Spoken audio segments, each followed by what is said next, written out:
her doom.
Quickly, boot up the door locks.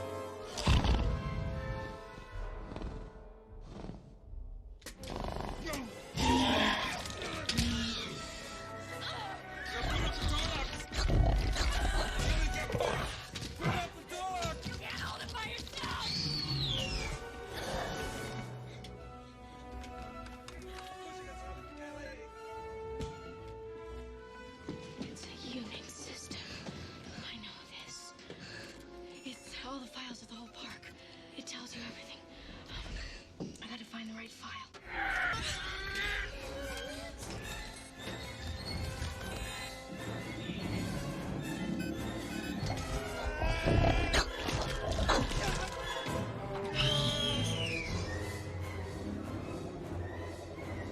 Oh, this is it. This might be the right file. Hey, Poggers, can I get a Twitch Prime? Good. Slam it. Smash it. This isn't the right file. This might be the right file.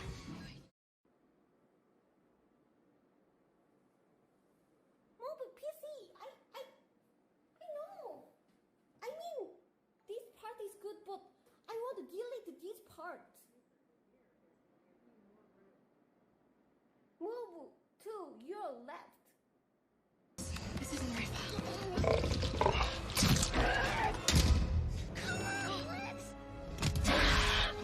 This might be the right file. I was laying in my bed last night thinking about that, bro. Like, if I just, like, took a shovel and I just started to dig into my grass, I wonder when I'd hit the ocean, bro. This isn't the right file. This might be the right file. How am I supposed to compete for content when he has a kid? All right, I put my cat on stream sometimes for content, and it gets me like a 2 minutes of Why People Happy before chat gets bored. If I had a kid... This isn't the right file. This might be the right file. Thank you.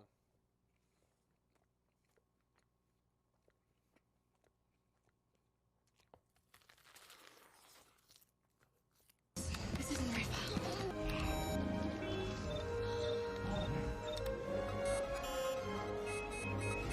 You got it! Yes!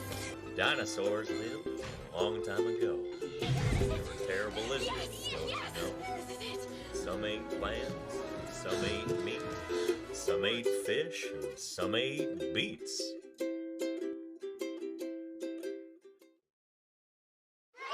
Well, hello, everybody. And welcome back to Paleontologizing. Thank you, Scary Printer Sounds, for the 100 bits. Welcome, everybody, and happy St. Patrick's Day to you. It is so good to have all of you here. It's an extra early stream today. Holy cow. 9 a.m. my time is when I started, or 9:01, 9:02. Anyway, not used to starting so early. Holy cow. But, I am going to be leaving around noon or 1 o'clock today to go on a little weekend vacation. I'll be right back on Monday. So, not any other interruption to stream schedule or anything. But, anyway, so good to have all of you here right now, and, we got a fun stream planned. But first of all, for anybody who might be new, let me introduce myself real quick. Where are my manners? My name is Danny Anduza. I'm a dinosaur paleontologist, as you can probably guess, looking at my office here. I dig up dinosaurs with various museums across the western U.S. I study dinosaurs, I publish on them in scientific journals, and now I talk about dinosaurs and other aspects of natural history and science 5 days a week right here on Twitch. Normally at 2 p.m. California time, but today's an exception. Rather than just skipping today's stream, I figured, why not just move it earlier? So here we are. Today is St. Patrick's Day. Get some water real quick. Thirsty. So happy St. Patrick's Day to you, and we have got some special stuff planned.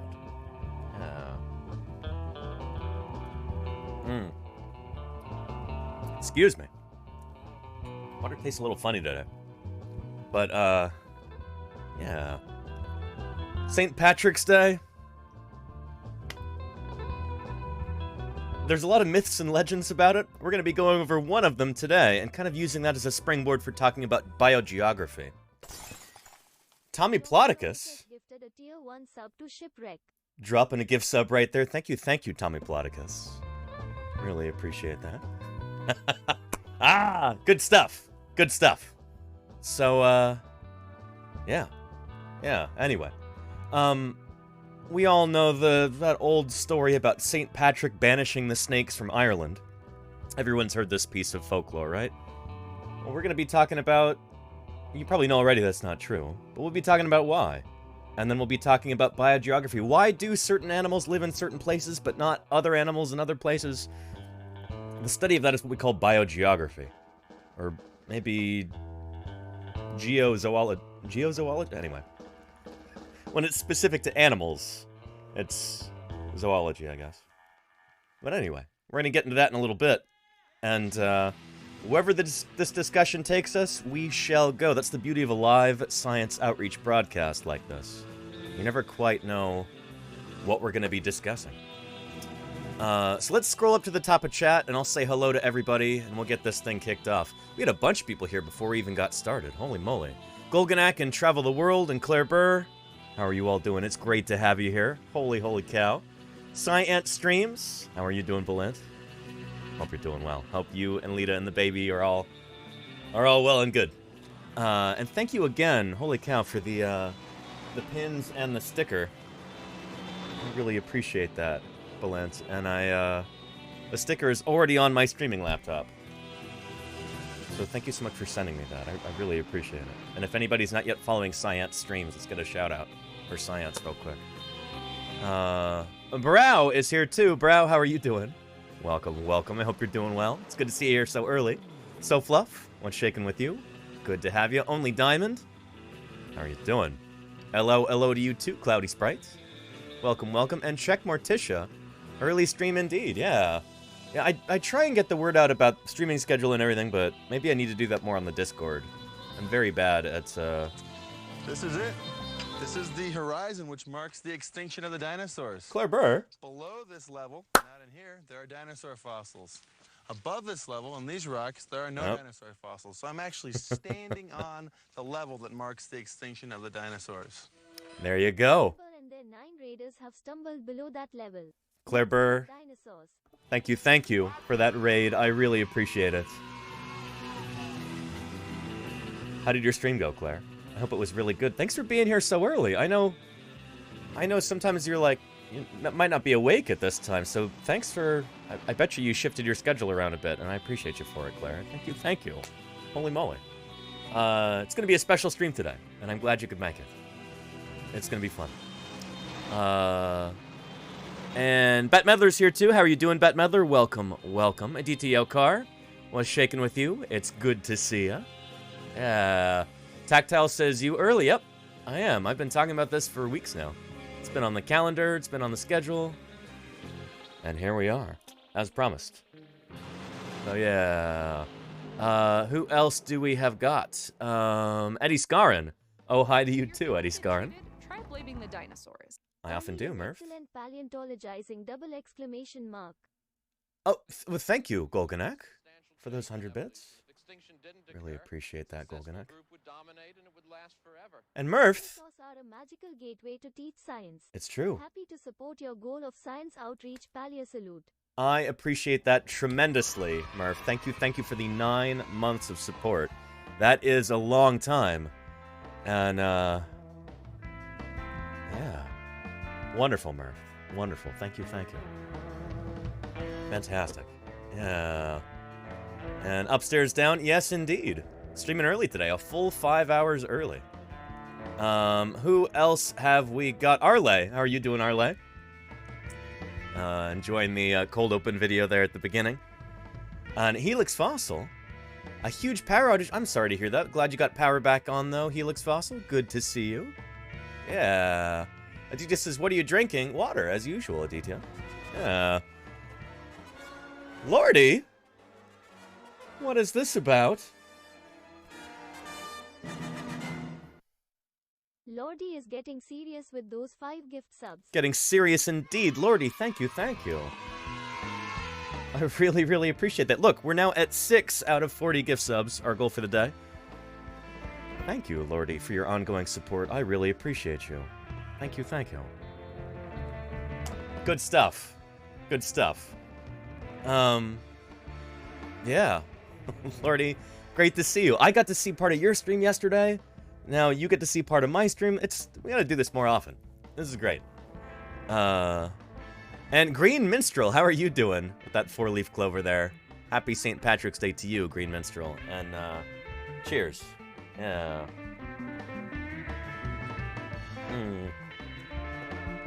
And Tactile says, geology is not a science, just kidding. Favorite words from Sheldon. Who's Sheldon? I don't know who that is. Some sort of creationist?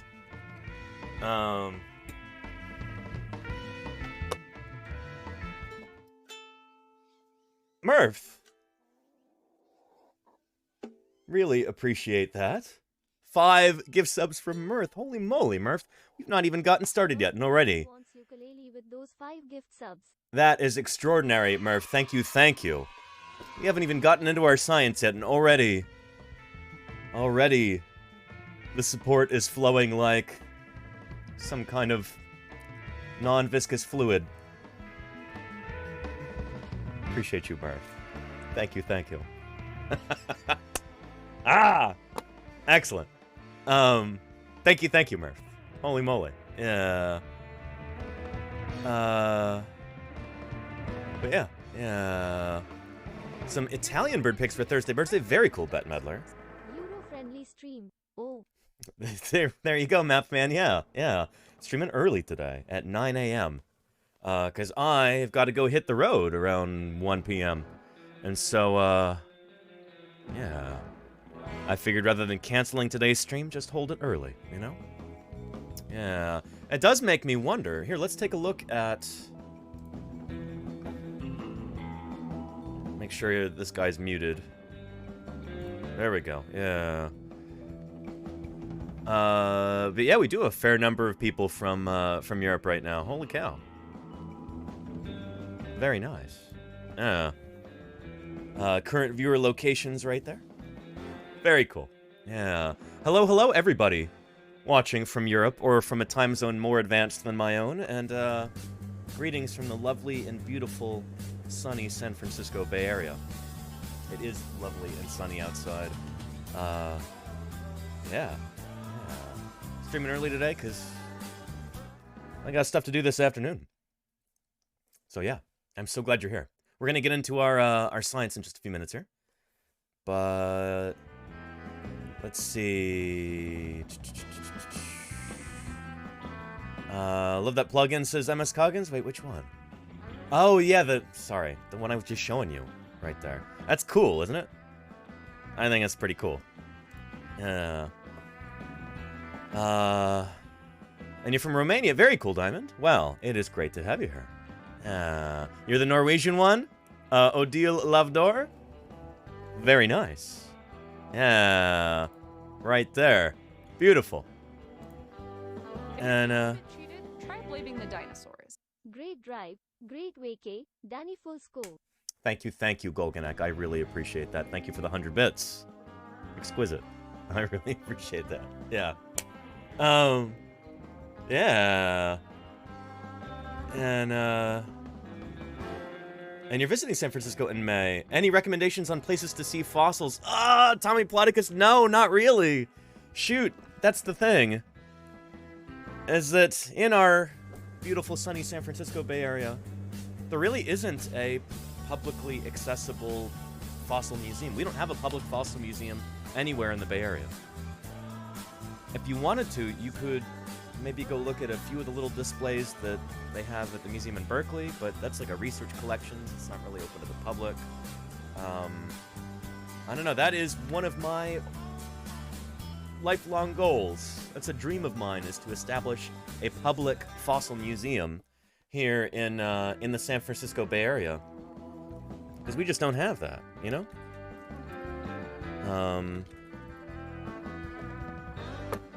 Here, maybe the closest thing, we do have a beautiful paleontology museum, but it's a research collections.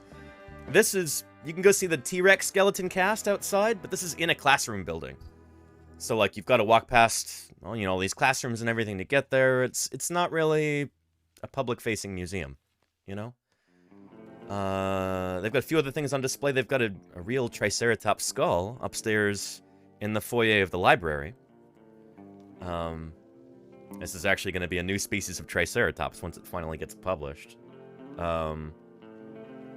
But anyway, yeah. But unfortunately, like I said, UCMP is not really open to the public, and, you know, I can show you. Yeah. So I go here all the time to listen to talks by fellow paleontologists and stuff like that. I took this photo the other day because I wanted to demonstrate this point. This is not a public museum. UCMB collections and facilities are available for use only by qualified researchers by appointment only. Yeah. There's me with the Triceratops a couple weeks ago. Yeah, UCMP is not open to the public. This museum's paleo exhibits are located in the atrium and around the stairwell on the second floor. So yeah.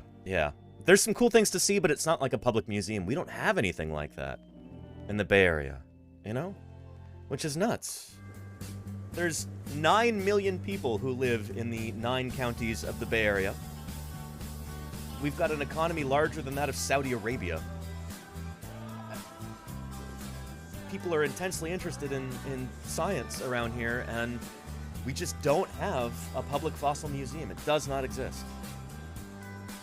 There isn't like a public fossil museum really anywhere in Northern California, anywhere north of Los Angeles. So yeah.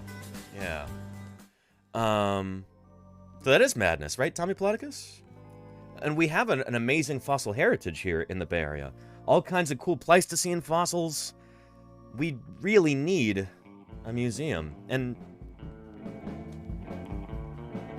my friend Chris, who works the front desk at the museum, she gets phone calls every single week from parents, from teachers, saying, hey, you know, we'd like to organize a field trip to the museum. You know, the kids really want to see the dinosaurs. They're interested in fossils. And she has to say, well, sorry, we're not really a public museum. We've got a few things to see out in the hallway, and that's it. So there's definitely like a public hunger for this. That's a niche that is open, and I think needs to be filled, you know? So yeah. Anyway, but enough of that.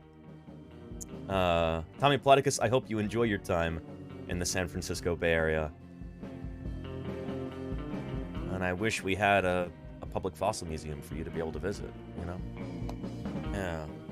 Bayleaf says if you build it, they will come. They're trying to come even though it's not built. So yes, I agree. Yeah. And King Frederick VI, how are you doing? Long time no see. What's shaking? Welcome back to Paleontologizing. And happy St. Patrick's Day to you. Yeah, I'm thirsty this morning.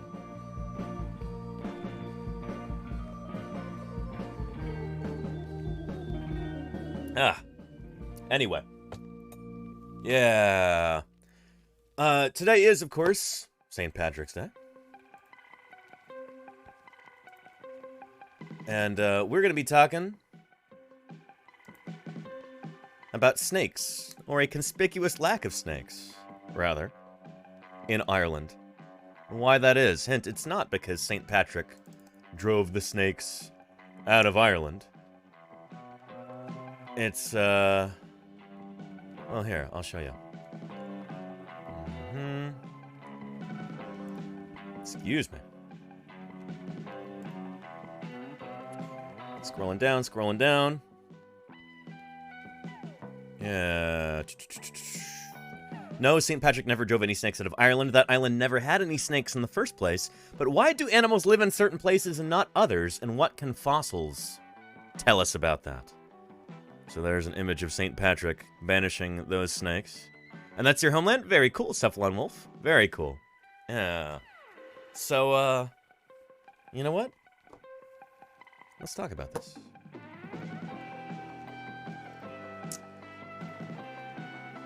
Many of you have heard the legend. And here's I don't know what this is from, but here's a filmic representation of this.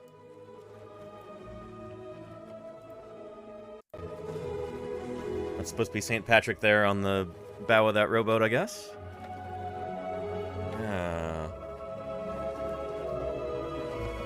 Not helping him row.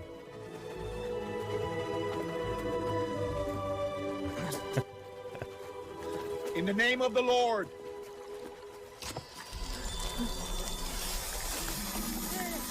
Can summon bad CGI with his staff.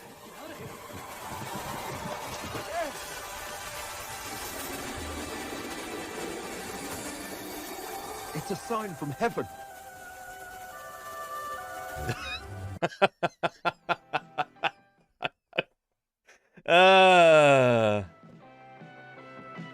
Oh yeah.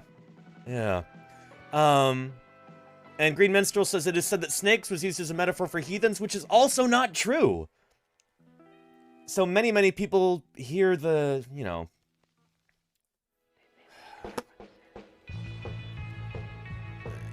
You hear the legend that, oh yeah, you know, he drove the snakes out of Ireland, and then there's articles on the internet that go, well, did you know that's not actually true, but he did drive the heathens out of Ireland, which is also not true. There's so many things about St. Patrick and St. Patrick's Day that many people think are true, but actually aren't. This is one of those holidays in which everybody kind of gets the, you know, fact and fiction just interwoven to the point where nobody knows what's what anymore. So, here. Let me show you.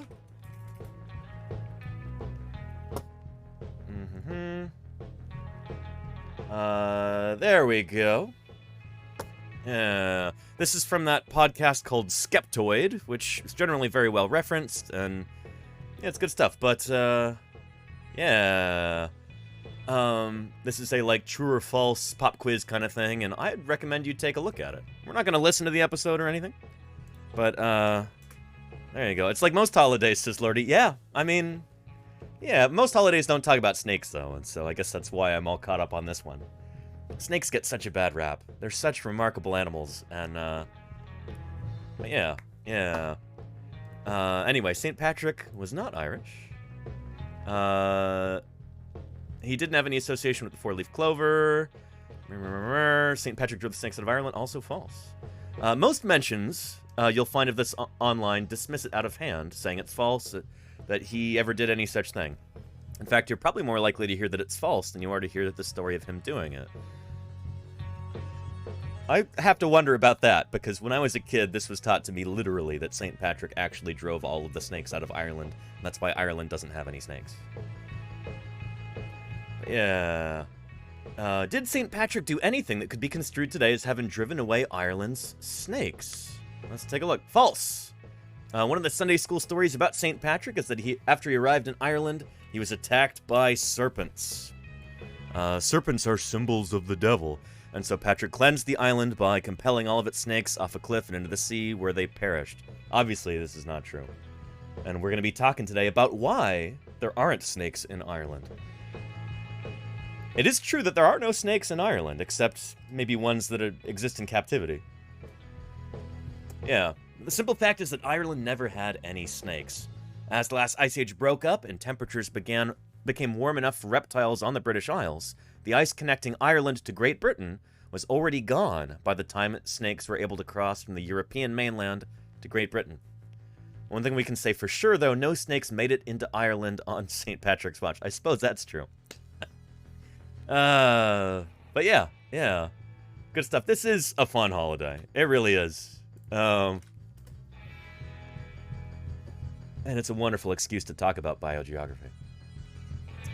So yeah. Yeah. And Alessandro, how are you doing? Welcome, welcome. Hope my papers are of any use for this stream. We might actually talk about that with Tethys Hadros. Alessandro, thank you, thank you. And once again, welcome to an esteemed paleontologist here in the chat. Alessandro Fiorenza. Holy moly. It is great to have you here. Welcome back to Paleontologizing, Alessandro. Man, I stream early for once, and all of these wonderful people from Europe suddenly can watch live. That's so cool. You're working on Tethys and a croc from that site right now. That's super cool, Alessandro. Holy moly. You know what, let's, well, hang on just a minute. I'll show you my 3D print of a Tethys hadros skull that I have here. It's sculpted, so it's not actually scanned from any real material. So there are parts of it that are definitely off a little bit. But let me grab that and I'll show you. Hang on just a minute. Grab that.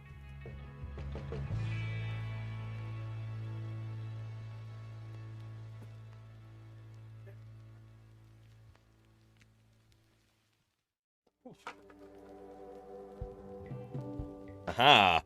Tethys hadros is this wonderful hadrosaur, duck-billed dinosaur. It's kind of a, you might call it an advanced iguanodontian dinosaur. And it is from... Is it from Italy? I want to say it's from Romania. Let's look it up real quick. But, looks great. Yeah, Alessandro, pretty good, right? I found that online. I didn't sculpt that myself. But somebody did, and they did a fine job of it. Tethys hadros. Here we go. So, yeah, kind of a smallish duck-billed dinosaur here. There's that beautiful specimen. Honestly, one of the most complete specimens of any hadrosaur from anywhere in the world, which is kind of remarkable. Europe is not well known for well-preserved dinosaurs for the most part. So this is, oh, is this a treasure? And it's from Italy. Very, very cool, from northeastern Italy. Thank you, Alessandro. Really, really cool. Yeah. And here we go. Yeah. And an open access article. You know how we feel about open access here on Paleontologizing, everybody. No paywall. This is science that was largely publicly funded, so it should be available to the public for free. And it is here. Alessandro, thank you for publishing in an open access journal here. This is really, really cool. An Italian dinosaur Lagerstätte reveals the tempo and mode of hadrosauriform body size evolution. Here is a link. The bone wall is so thin, it's about the same dimension as the wall of a dirter. A dirter is one of those things you get at the end of the paper towels, the cardboard thing in the middle, you go dirter in it. Well, that's what this thing is like. Yeah. I just saw Kevin Pady in last week. He sent me some material that I can use on this stream, which is pretty cool. Anyway, yeah.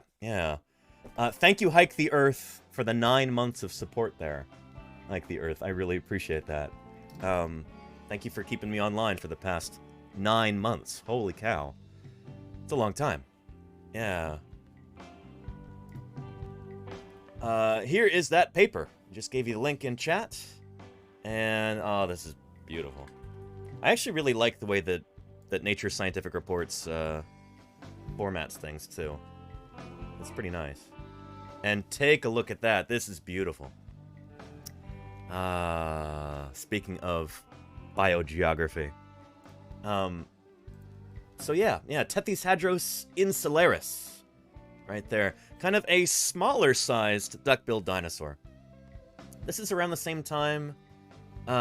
shoot, is this like... Okay... Lower to middle Campanian. Okay. This is around the same time that hadrosaurs are getting truly enormous in other parts of the world. Like in Asia at the time, you've got Shentungosaurus, which is absolutely enormous.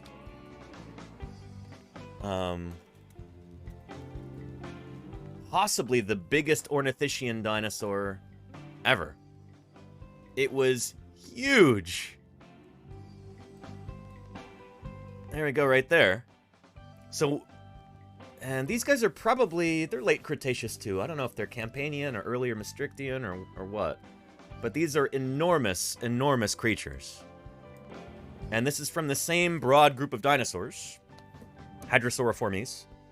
that Tethys is from. Tethys is really small. It like would be maybe up to this dinosaur's elbow.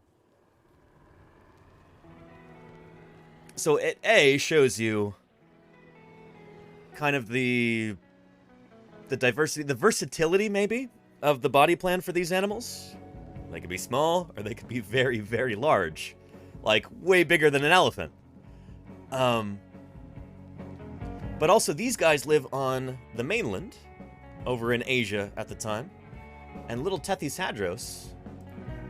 is living on these little islands. So during the late Cretaceous, Europe was basically like a series of archipelagos of islands in kind of a warm tropical sea. I can show you in a minute. But yeah. How did dinosaurs die and when did they die? Oh. The Mega Peppers TTV. Mega Peppers, here. I have a command for that topic exactly. Explicitly for that topic. Yeah, the last of the dinosaurs except for birds died out 66 million years ago, and we think it's probably because of an asteroid impact. Actually, Alessandro, are you still here? Alessandro also published a paper on this, which is pretty cool. And Alessandro, you've just been knocking them out of the park past couple years. Alessandro's a rising star in dinosaur paleontology. And, yep, open access in the journal PNAS. The Proceedings of the National Academy of Sciences. If they didn't want us to pronounce it that way, then they should have picked a different, they should have picked a different acronym. But yeah. Let's see.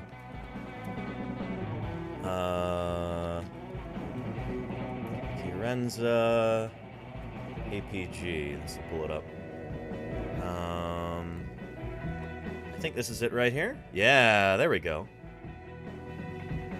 Another open access paper. Yeah, here's the link right there. Yeah, there you go. So anyway, talking about dinosaur extinction, this is one of those ones where you've got to press Control minus, and that actually makes it bigger. There you go. There's been a big debate for a long time between volcanism and impact. Whether it was an asteroid impact that ended the age of dinosaurs and drove the non-avian dinosaurs and many of their cohorts into extinction. They're compatriots, you could say. Animals that lived at the same time. They're coevals. Was it an asteroid that wiped out the dinosaurs and so many of these other creatures at the end of the Cretaceous period? Or was it volcanism? Was it massive volcanic eruptions happening in what's today India? And so this has been a long-running debate, but it seems like the scientific community is kind of converging on a general consensus that it was the asteroid impact. You know? This is a little bit outside of my realm of expertise. But there seems to be a strong consensus forming here among other paleontologists that it was indeed the asteroid impact. And here, Alessandro and co-authors present evidence for that. And there's a really cool graph in here. There it is, yeah. Kind of tracking temperature fluctuations. Like leading up to the end of the Cretaceous, when we've got no more non-avian dinosaurs after this. And we can date the asteroid impact to Kabao right there. Basically right at the boundary. And, yeah. If I recall correctly, the basic idea here is that global temperatures were steadily rising. Well, not steadily. You can see it fluctuate a bit there. But global temperatures were kind of on a general increasing trend because of these volcanic eruptions. And that may have actually helped mitigate the effects of the asteroid a little bit. So we, as mammals, our ancestors might have been able to survive this cataclysm because global temperatures were a little bit higher, so that when the asteroid comes in and causes this impact winter, you know, there's just a little bit of extra cushion right there. Like, it would have gotten a little bit colder, and maybe our ancestors would have died out too if it weren't for this. I don't know. This is kind of a just so story that I'm telling you right now, and I really need to go back and read this in full. But, this is pretty cool work. So, Alessandro, thank you for publishing it, especially in an open access journal like this. And again, there is the link. So anyway, yeah. But getting back to biogeography. These duck-billed dinosaurs, Tethys are pretty small because they lived, it seems like, on islands. And this is something that typically happens. Not typically, it happens a lot. When you've got a population of animals that shows up on an island.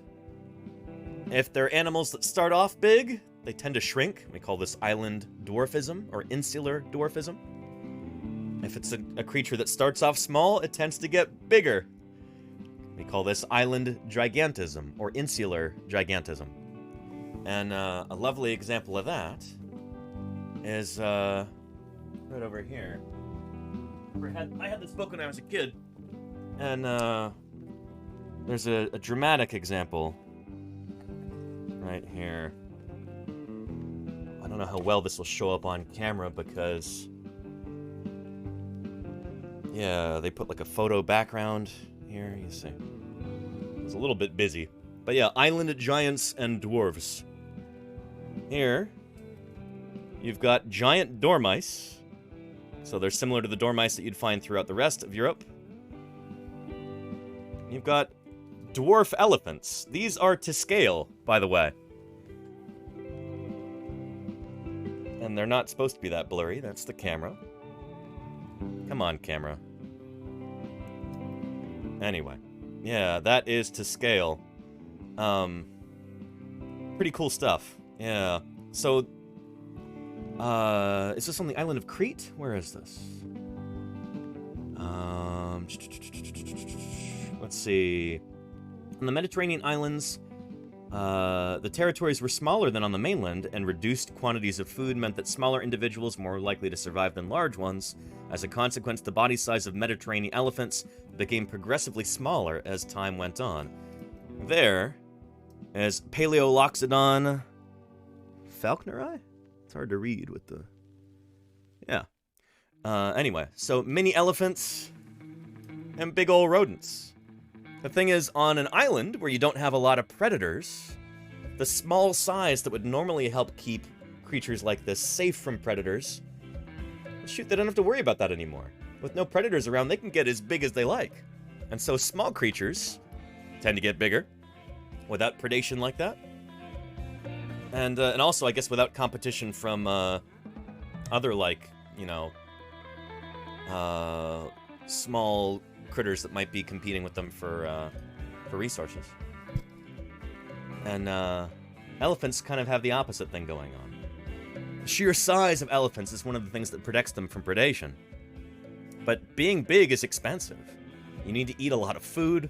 You need a bigger territory. If you don't have predators who are there harassing you and, you know, making it so that smaller individuals are the ones who are more likely to get eaten, if you don't have that pressure anymore, suddenly it might make sense for you to get a lot smaller, and that's exactly what happened here. We also see this in the Channel Islands off of California. There were dwarf mammoths that lived there in the Channel Islands. And, yeah, pretty cool stuff. And no, this is not how leprechauns evolved. Very funny, Westrel. How you doing? But yeah.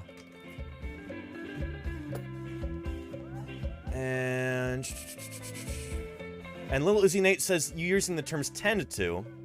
I don't know about the probabilities there, Little Uzi Nate. I do know that big fluctuations in size like that, or big changes in size, big creatures getting small while small creatures get big, that's the thing that happens on islands. We see this is like a recurring pattern that we see. in island environments. Here. Well, let's take a look at this. About 30,000 years ago, right here where you are standing, huge Columbian mammoths roamed. They were as tall as 14 feet high and weighed up to 20,000 pounds. Holy cow. This low, flat coastal plain was clothed in parkland vegetation, a rich mosaic of grasses, herbaceous plants, shrubs, and trees. Mammoths of this size needed lots of food and water, spending most of every day ranging I'll be right far back. distances to fuel their great bulk. They relied on their exceptional sense of smell to find food. Here on the coastal plain, the mammoths could catch only occasional whiffs of vegetation, since it was already heavily grazed by themselves and by other animals. However, turning toward the ocean, the hungry mammoths could smell something quite different. Here, the consistent onshore winds carried the aroma of abundant grasses and shrubs from the huge mountainous island of Santa Rosa. It was so alluringly close to them, a mere 4 to 5 miles across the sea. It was an easy decision and an easy swim to the island. No land-dwelling mammals are better suited to water than members of the elephant family. Elephants are amazing swimmers. Like trunks Yeah. and buoyant mass that can shed the effects of their ponderous pounds. They move so gracefully. So, by the way, you might be looking at this and going, oh, elephants swimming in the ocean? Impossible. Let me show you footage of that, you know? Here, give me just a second here. Feeling a little bit out of practice this morning. Not used to streaming this early, you know?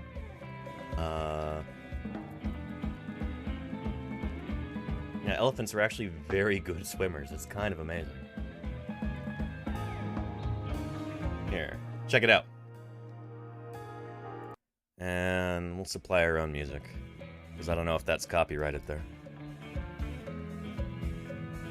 Appropriate song for this. Surf rock? Yeah.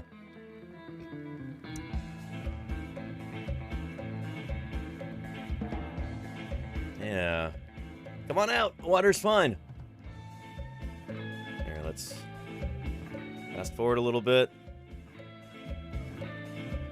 There you go, yeah. So, elephants make surprisingly good swimmers. They're relatively buoyant. They got great big lungs, and when those lungs are full of air, it adds them a lot of buoyancy. And they've got a built-in snorkel, which is super cool, you know? So yeah,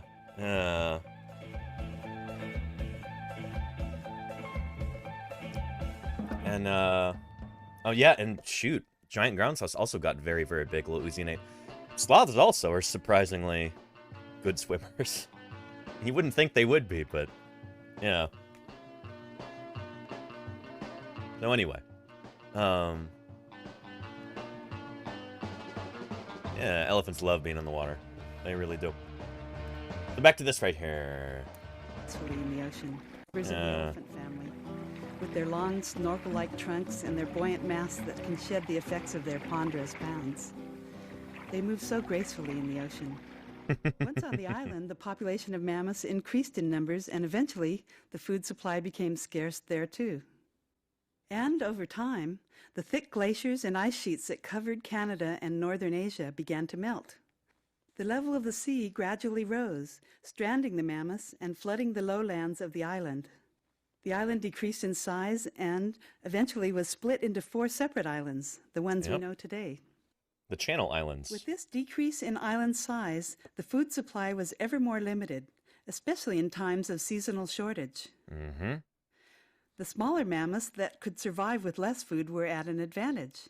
This is natural The absence selection. of predators You know? on the islands also contributed to the downsizing, since large size was no longer needed for predator avoidance and defense. What'd I tell you? Thus, natural selection favored smaller mammoths.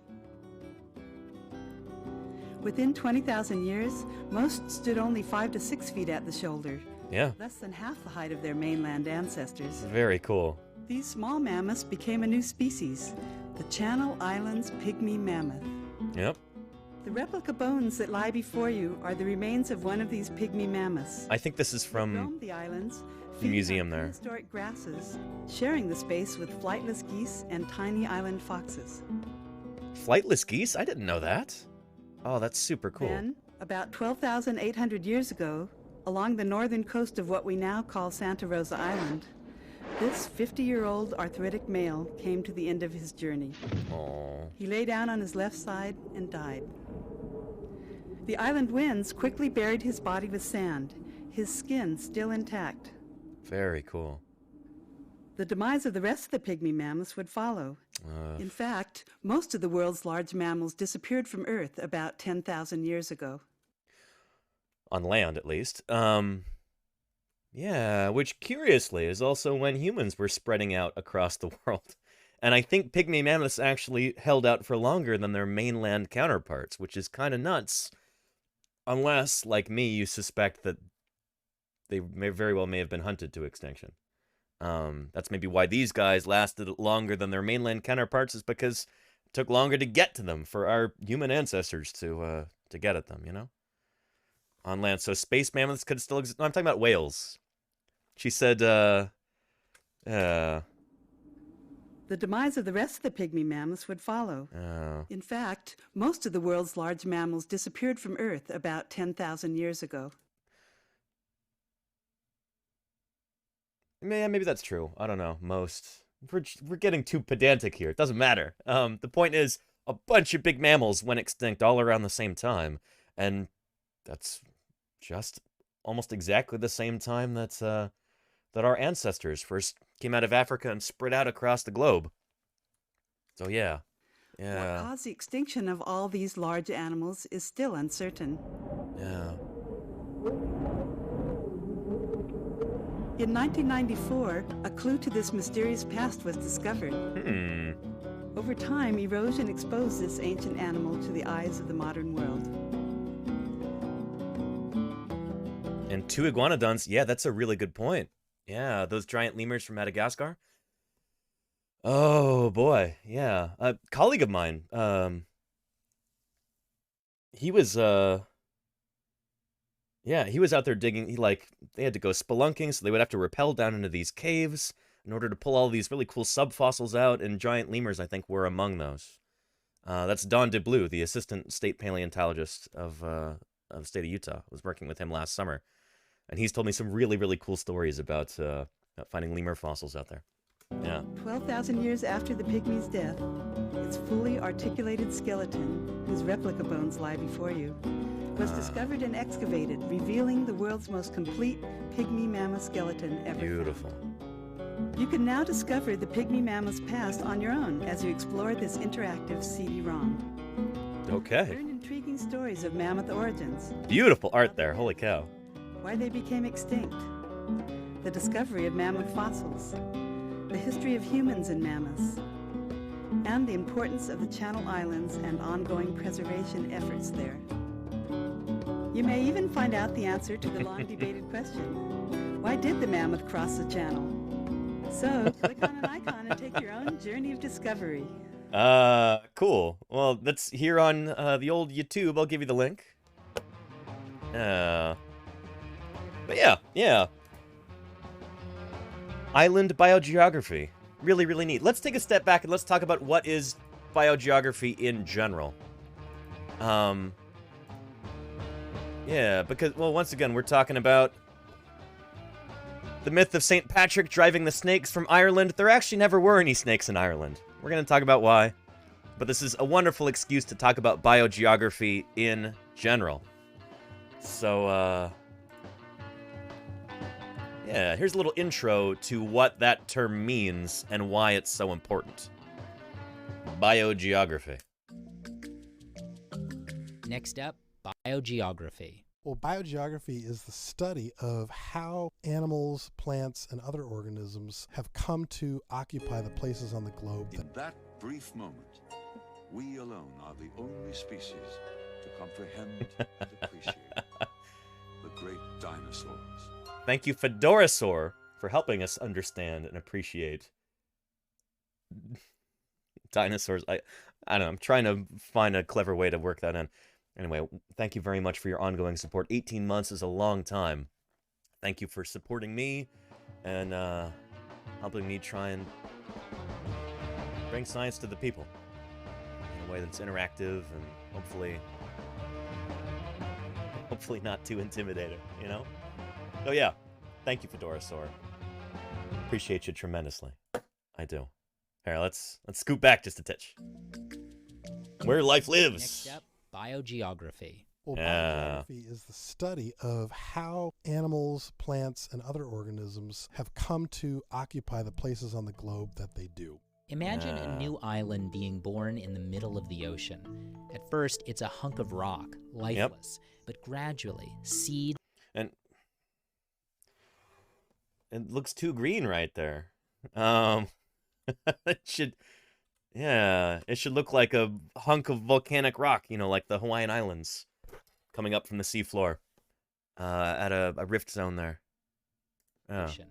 At first, it's a hunk of rock, lifeless, but gradually, seeds and insects and small animals originating from nearby land masses get blown over on the winds. They come crashing ashore, pushed by the waves.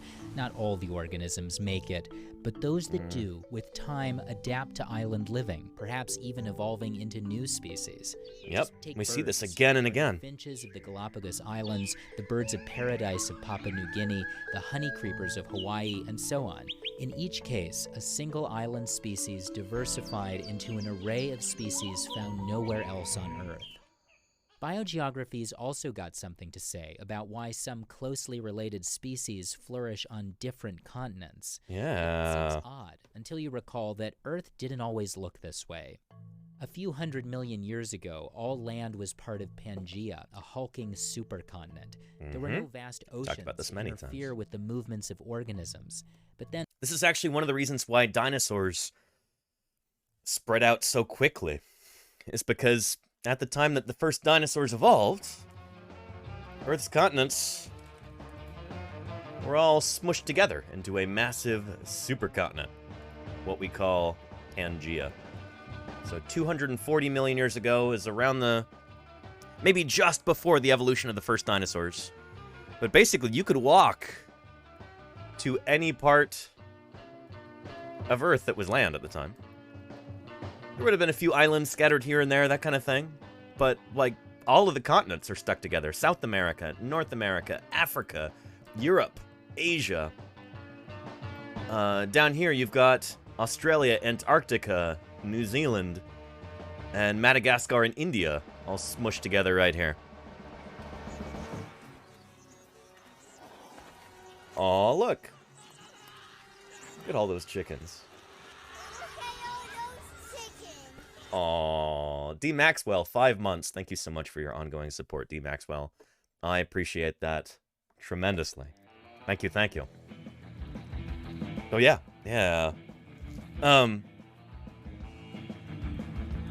Anywho, yeah. When dinosaurs first evolved, the earliest dinosaur fossils that we have are, depending on who you ask, either from Argentina or from southern Africa.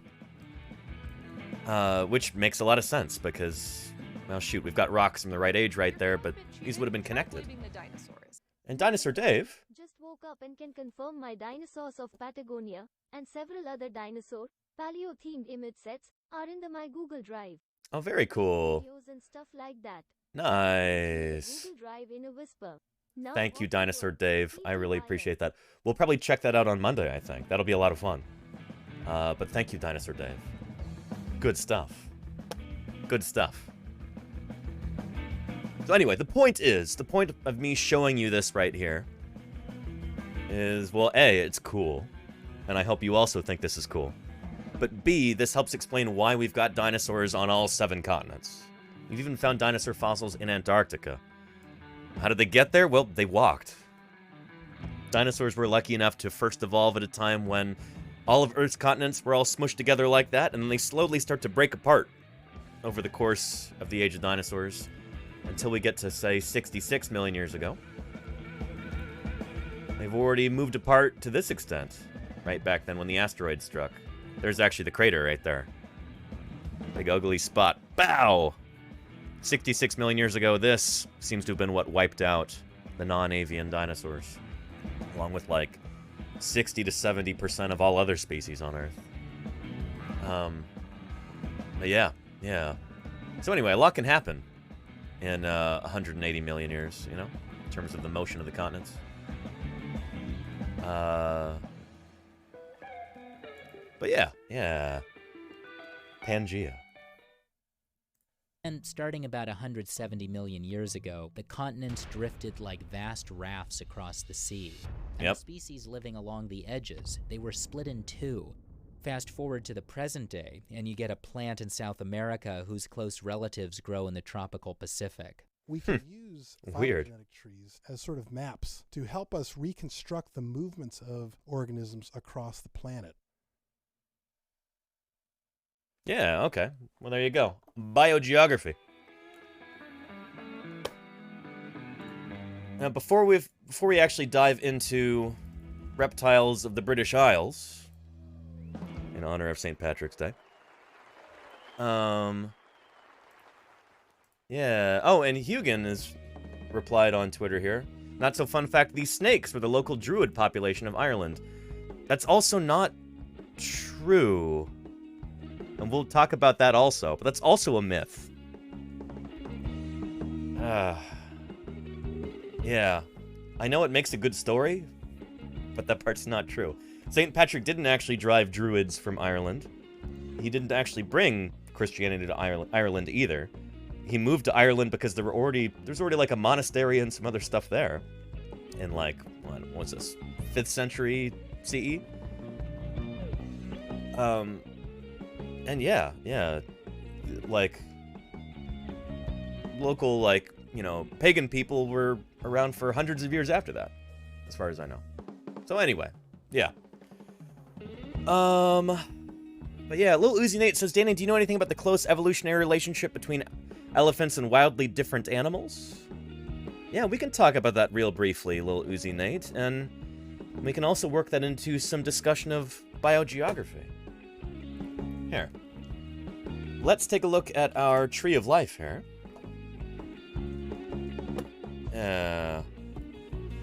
I'm gonna show you a group called Afrotheria.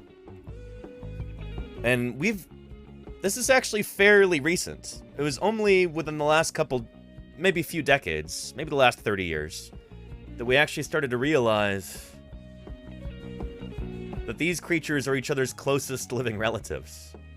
Elephants, aardvarks, tenrecs, golden moles, elephant shrews belong to a group that we call Afrotheria. That's also dugongs, too. Yeah, which are... I wish they showed them right here, but dugongs should be right down there. Yeah, there you go. Yeah. Dugongs, manatees. They're more closely related also. So anyway, it might kind of blow your mind that an elephant is more closely related to a golden mole than it is to, like, a rhinoceros or a hippo. You know, that old term pachyderm? You've probably heard this before, right? Yeah. Yeah, pachyderm on Wikipedia. Any of the Pachydermata, an obsolete 19th century taxonomic order of mammals, which included elephants, rhinoceros, and hippopotamus. Elephants are not actually closely related to rhinos or hippos. They're much more closely related to things like golden moles. Let me show you a quick, cool video of a golden mole, actually.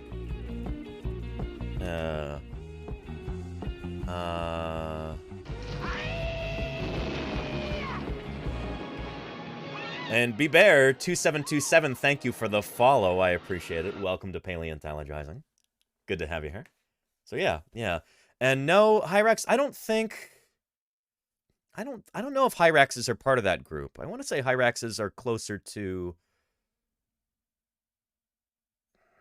You know, actually, let's take a look. They might be just outside of Afrotheria. Here. So this is Afrotheria, elephants, elephant shrews, and more. They might be in Atlantogenata. There. But maybe not there either. Armadillos, anteaters, and sloths. Here, let's see. Let's jump from there to Hyrax. Hyraxes. Oh, no, they are in there. Yeah. There they are. So, yeah. Hyraxes are pretty close to elephants. They're part of the same group. In fact, I think they're the closest living relatives to elephants. Yeah.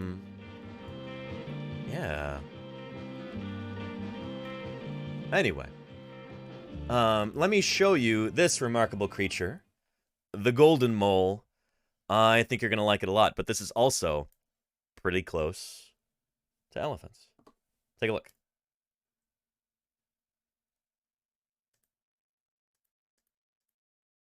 Uh-oh.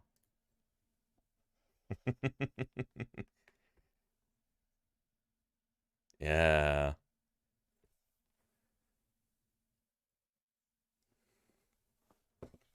Very neat. I wish we had closed captions here. She's beautiful.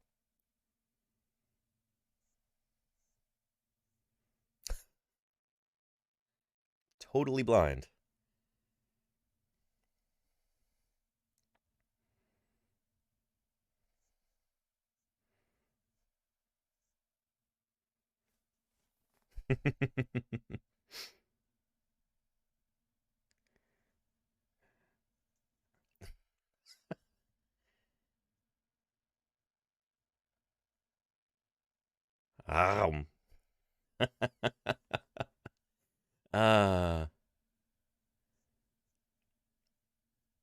Pretty extraordinary, right?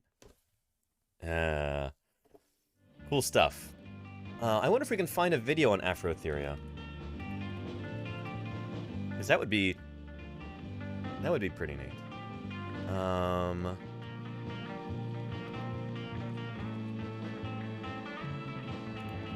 If you were to ask the average person what an elephant, an aardvark, and a manatee had in common, they'd probably be scratching their heads. Of course, they're all mammals, but they also belong to an order of animals known as Afrotheria. This group is an ancient lineage of mammals that encompasses a wide variety of species of different sizes, shapes, and ecological niches. Afrotheria is speculated to have first emerged during the mid-Cretaceous period, roughly 105 million years ago. Africa, which had previously been connected to South America, began to split apart due to plate tectonics and was isolated from the rest of the world for about 65 million years. There we go. Once again, ties into biogeography. That's the wonderful thing about paleontology, about natural history, about evolution, is that everything kind of ties in, you know? Man, you could... And that's why it's never difficult for me to do streams like this. People ask me, like, Danny, you know, don't you ever run out of things to talk about? No, because not only are there a million different topics to talk about, there's a million different ways that you could approach each of those topics. So right now we're talking about Afrotheria in a larger discussion about biogeography, you know? Yeah. This extended period of isolation resulted in the mammals that are inhabiting this continent to go through their own unique processes of evolution. The extinction of the dinosaurs at the end of the Cretaceous only allowed for a greater radiation of different and unique forms. Today, Afrotheria consists of 6 different orders: Macroscopedia, Afrosauricida, golden moles, Dentata, aardvarks, Hyracoidea, hyraxes, and elephants, Sirenia. and dugongs and manatees. Make up a larger family known as Afroinsectophilia, and the latter 3 belong to a group known as Paleontologizing. Afroinsectophilia consists of smaller insectivorous mammals that live on the continent. Many of these animals were previously grouped together with the order Insectivora, an order that included other mammals from mice to shrews to hedgehogs, but molecular studies indicate that these groups are not really closely related, and Insectivora is now considered a defunct order. Oh, I didn't realize that.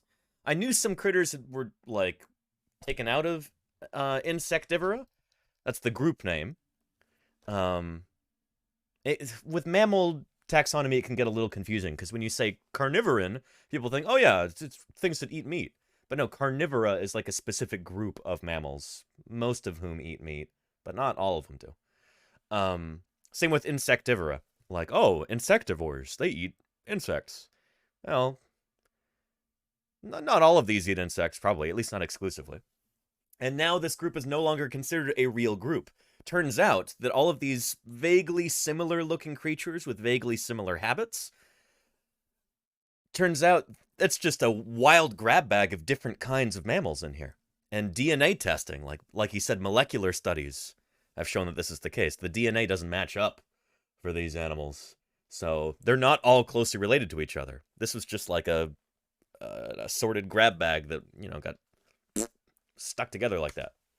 The first group in by this order, taxonomists in the past. Dentata, consists of only one species, the aardvark, consuming mostly ants and termites, which they find by digging into the ground with their hoof-like nails and pulling with their long tongues. They strongly resemble the anteaters of South America. But they're not related. Macrocelidia contains the elephant shrews. Yeah. Similar to the shrews in the order Odentia. These animals. So these are not actually true shrews. They're different. So I actually prefer to call them sengies. And my old mentor at UCMP, Pat Holroyd, she works on these critters. She's, I think, one of the world authorities on sengies, on fossil sengies at least. I don't know. I've never really talked with Pat extensively about her sengi work. I should just look at her publication record, honestly. But yeah. And that snout, exactly, Claire Burr. In fact, these animals, you might recognize them from this right here. Take a closer look at that snout.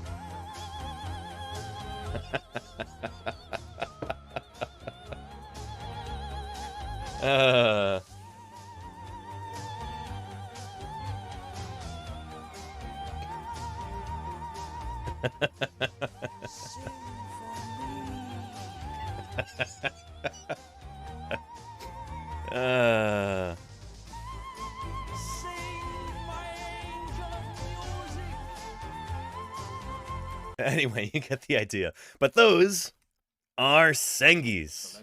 Contains the elephant shrews. Yeah. The shrews in the order Odentia. These animals are small and insectivorous and are given their name due to their long snout resembling the trunk of an elephant. Afrosoricida contains the most species of this order, consisting of tenrecs, golden moles, and otter shrews. While Afroinsectophilia mostly consists of insectivorous species today, there's evidence to suggest that it once contained species that were carnivorous, such as the dog-sized members of the order. There you go, Check Nord, yeah. Originally grouped together with other mammalian carnivores, such as the hyenodont, they've most recently been placed in the Afroinsectophilia clade. Members of the clade Paleontologizing, meaning almost hooves, have been historically grouped together with other. So a lot of these terms are new to me. However, recent studies indicate that there's a larger gap on the mammalian tree of life between them than previously assumed. Paleontologizing branched off from the larger Afrotherian group around the same time as Afroinsectophilia. Okay. A lot of this information is new to me. I'm a dinosaur guy, you know. I don't work on these critters. Is Ossipia from around 61 million years ago in Morocco. While the animal looks far different to creatures such as elephants or manatees, it does bear a striking resemblance to earlier members of the lines, such as the rabbit-sized elephant ancestor Erytherium. Of the Paleongulates, elephants and Sirenians are far more closely related, sharing a clade known as Tethytheria, named after the ancient Tethys Sea where these animals evolved. Okay, interesting. So I guess, according to this guy and his sources, elephants and manatees are more closely related than elephants and hyraxes, but elephants and hyraxes are still probably pretty close. Sharing a clade known as Tethytheria, named after the ancient Tethys Sea where these animals evolved. This clade also consists of extinct groups such as Embrithopoda, whose most well-known member, Arsinoetherium, looks more like a rhino crossed with a hippo, as opposed to an elephant or a manatee relative. Once again, early relatives of all... Which I think that creature, didn't that show up in the movie Up? The Pixar film? I think it did.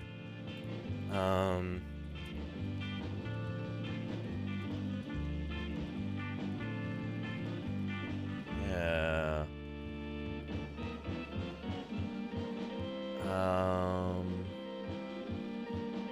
Arsinoetherium.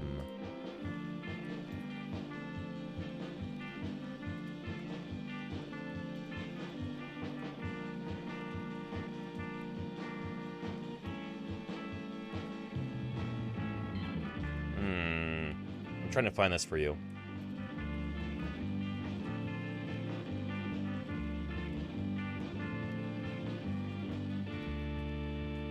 Yeah. There it is right there. Yeah, with those big goofy horns on it. What a ridiculous animal. Oh, they're so cool. But yeah, I think they even mention it in the dialogue, but I don't really remember. I saw that movie in the theater when it came out. I don't think I've seen it since.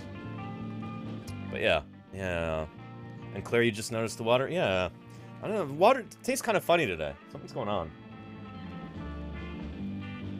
Happy St. Patrick's Day. Yeah. So yeah, anyway, Afrotheres. Really, really cool group of critters. And, shoot, they evolved, in and around Africa. Hence, Afrotheria. African beasts is what that term means. Really, really cool critters. Yeah.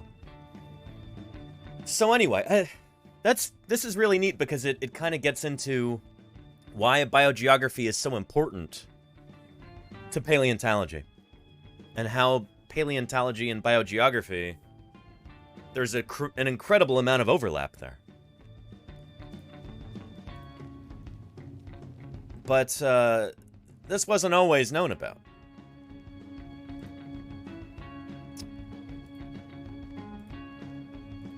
Let's take a look, actually. Here's a little video from SciShow that kind of talks about this. And then I'll show you a video about Alfred Russel Wallace after this. Yeah, but important stuff. And if we're going to actually understand why there are no snakes in Ireland, we have to understand what are the forces that kind of govern where creatures end up and where they can survive and where they can't. Take a look. Between two groups of islands in the Indian Ocean, there's a seemingly invisible line splitting up two totally different animal populations. It became known as the Wallace Line after the scientist who found it, and it took 3 branches of science to figure out why it exists. A lot of the time, plant and animal communities will gradually change as you travel across continents or climates. Yep. But other times, you'll see a distinct border separating where species live. That border. And so, yeah, the first example here, where it's just kind of a gradual change, this is like with, yesterday we were talking about scrub jays and Steller's jays. Yeah. Let's see, where was that? There we go. Yeah.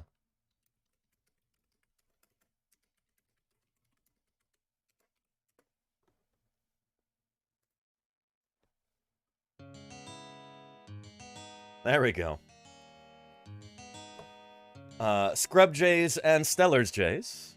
2 closely related birds. And there are areas in which you see them overlapping in terms of their habitat. But where I live, I really only see scrub jays around. Right down by San Francisco Bay in the lowlands here. Steller's jays I associate more with, like, montane habitats, up in the mountains, conifer forests, stuff like that. You'll get those Steller's jays, and you might not get scrub jays. But yeah. And that SciShow jingle brings back so many memories. Very nice, B-Bear. Very nice. Yeah. So anyway. And then you get different kinds of scrub jays in different areas too, which is kind of cool. Like Florida has like a different subspecies of scrub jay, I think. Then you've got blue jays who are also closely related. They all share a common ancestor not too far back, but I don't know. I brought this up because these are 2 birds whose populations can overlap in certain areas. But in certain areas, you only get one or the other. I don't really understand exactly why. I'm not an expert in these critters. But we were talking about this yesterday, so I thought I would bring it back up again. Yeah. And here we go. Yeah. But other times, you'll see a distinct border separating where species Very cool, live. Check Nerd. Very cool. Can sometimes be caused by obvious things like mountains or rivers, but there's no obvious feature along the Wallace Line. The study of how species are distributed around the world and why they live where they do is called biogeography. It's mainly a branch of biology, since how animals evolved and how good they are at moving around play a big role in where they ended up. But yep, this is very true, as Claire Burr points out. Claire says, we get both of them in my town, scrub jays and Steller's jays. Very cool. Not too often you see them competing, which is odd, but I suppose they're sort of separated by a few hundred feet at least in elevation. I wonder if they actually can just kind of coexist happily. Or, I don't know. They're corvid relatives. I don't know if how happy they are coexisting. But anyway, yeah. It's not like there's an invisible boundary and like, oh, these guys can't fly any higher than this or something like that. I'm sure there's a good deal of overlap and their habitats kind of bleed into each other. Their ranges, rather, kind of bleed into each other like that. But I don't know. Yeah. And Neil says, why scrub jays in Florida, east of the Cascades, in Washington, Oregon, and California, but not elsewhere? I don't know, Neil. It's a really good question. It's a biogeography question. I like it. I'm not sure. Other scientific disciplines like geology and climatology are important too. And biogeographers use all these factors to divide the Earth into regions based on their plant and animal communities. Today, the study of biogeography encompasses the whole globe. But it got its beginning when a naturalist in the 1800s noticed an odd quirk in the flora and fauna of the Indian Ocean. That naturalist was Alfred Russel Wallace. Cheers to him. Of biogeography, who's also famous for being the co-discoverer of natural selection, along with some other guy named Charles Darwin. Wallace old Chucky D. throughout the Amazon and Southeast Asia from the 1840s to 60s, searching for evidence of evolution. And he found plenty of it. One of the things he noticed was that features like rivers and mountain ranges often had different animals living on either side of them, even if the climate was similar on both sides. That's because those kinds of physical barriers are one way new species can form. One population gets split in two, and each one adapts to its new circumstances. But Wallace also found something a little weirder. A sharp, invisible line dividing the species on islands in and near Indonesia. On one side of the line, islands had animals more like those in Asia. But the other side had animals more like Australia's. The two continents are connected by a string of islands, but most of them are less than 160 kilometers apart. So you'd think there would be a gradual change from Asian fauna like tigers and elephants to Australian like kangaroos and platypuses as you hop from one island to the next. Nope. Instead, there's an abrupt switch that happens just east of the island Borneo. Really weird that there would be this abrupt line right there. Because, you know, this part of the world, one of the most beautiful regions in the world, I think. All of these just exquisitely gorgeous islands throughout here. But it's not like there's actually any, like, hard boundary here. He had to draw this line, and if you were sailing through here, you wouldn't, I don't know. It's not like you notice a sudden shift or anything like that. But there is a sudden shift in terms of which animals live there, which is really bizarre. Really bizarre. And it's not like there's a bunch of mountains in the way either, or anything else that he could see at the time. The change just kind of happens. Wallace's idea about where the line was and how it formed were more or less correct, even though he knew way less about the region's geology than we do now. That's why we still call it the Wallace Line. He noticed that, for the most part, the water separating all of these islands was pretty shallow. But the water between the Asian and Australian-like islands was much deeper. Scientists already knew that the ice ages were a thing. So Wallace knew the sea levels would have gone down when all of that water froze into glaciers. He proposed that during the ice ages, the islands in the shallower water would have found themselves high and dry, connected to each other and their respective mainland. Oh man, this is directly relevant to our discussion later about St. Patrick and the snakes in Ireland. Oh, yeah. Mainlands. But the deeper water between the two groups of islands would have Hey, Ziggy Nightmare, how you doing? So welcome, kept Ziggy. the two ecosystems separated, except for animals that could swim or fly. Today's scientists still think that that's pretty much what happened. Nice job, Wallace. But now we also know why the water is deeper in that spot. It's where two tectonic plates or huge layers of the Earth's crust come together. The details of plate tectonics weren't worked out until long after Wallace's death. But his observations got the ball rolling. We now know that tectonic plates act as species boundaries in other parts of the world too. And that's helped explain a lot of mysteries. Like why the animals of North and South America are so different, even though it's one giant piece of land. Yeah, because it didn't used to be. The Isthmus of Panama right here, where North and South America came together and just kissed like that. That's very new. That happened very, very recently. So it didn't used to be that way. There were, you know, different species that evolved in complete isolation from one another for hundreds of millions of years. Not hundreds, tens of millions of years. Until it linked back up again right there. So, yeah. There's actually a pretty dramatic thing that happened when they joined. Certainly, there are many more dinosaurs waiting to be discovered. Margot Weirdo. New mysteries waiting to be pondered. It's true. Margot Weirdo, thank you so much for the follow, and welcome to Paleontologizing. Here, let me just show you for a minute, what do we call this? Gabby. The Great American Biotic Interchange.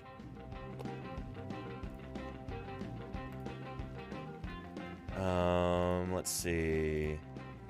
Yeah, that'll work. Not to scale, obviously.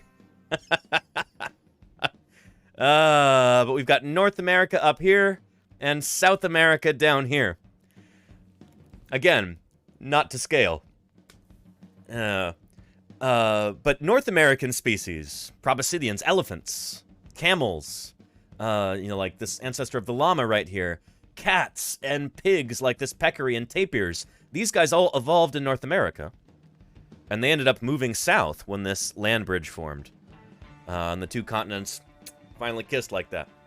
And then you've got these critters from the south that moved north. You've got giant sloths, you've got armadillos, capybaras, giant flightless terror birds like this critter, and glyptodonts, you know. And they managed to move north. It's interesting in that the South American species were generally less successful in moving north than the North American species were moving south. North American species did really, really well. South American species, not so much. But yeah. Oscar Jr.'s yes, not to scale. And Iacane is here. How are you doing, Iacane? Welcome, welcome. Iacane says, Danny A. Amenduza. Get it? Because it's a morning stream. Very clever, Iacane. It's good to have you here. Welcome back to Paleontologizing. And shoot, for anybody who's just tuning in, too. Because, you know, I'm streaming at a very non-standard time for me right now. If you're new, then welcome to Paleontologizing. My name is Danny Anduza. I'm a dinosaur paleontologist. I'm here on Twitch trying to do some good old-fashioned science outreach. And today, in honor of St. Patrick's Day, we're, well, yeah, you've all heard the legend about St. Patrick driving the snakes out of Ireland. Snakes never actually lived in Ireland. And we're talking about why. We're talking about biogeography today. Why certain critters live in certain places and why they don't live in others. And how we can learn that through various modes of study. Most especially, of course, because this is paleontologizing, most especially paleontology, fossil science, what that can teach us about biogeography. So yeah.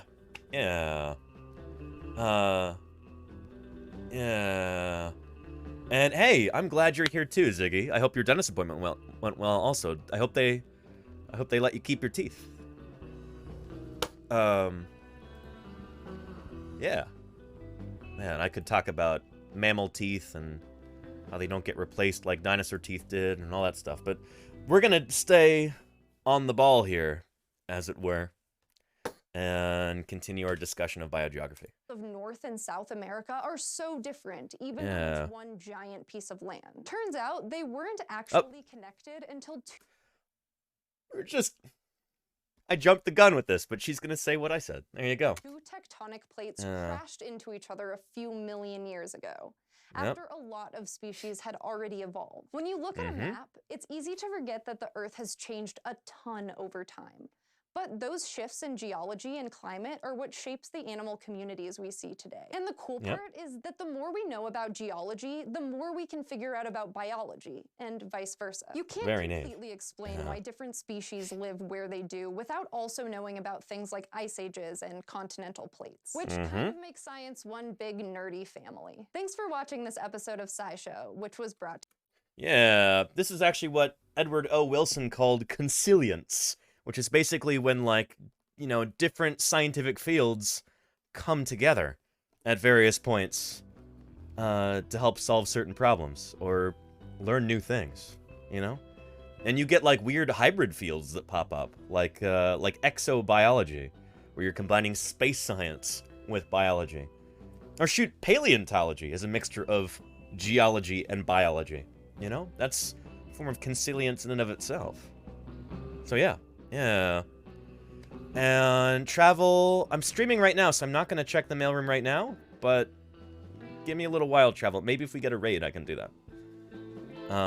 But thank you, Travel, for sending something. I appreciate that. Yeah. So yeah. But the guy who helped us learn about biogeography, kind of somebody who's considered like the father of that field, is a guy by the name of Alfred Russel Wallace. And he is kind of an unsung hero sometimes in the history of the biological sciences. You know, old Chucky D gets most of the credit for evolution, and maybe that's deserved. But Alfred Russel Wallace is the guy who actually convinced Darwin to publish when he did, because old Chucky D he was a timid guy, and he was really afraid that people would be upset by the idea of evolution. And he wasn't wrong about that. Even to this very day, a lot of people are very upset at the idea that living things can change over time.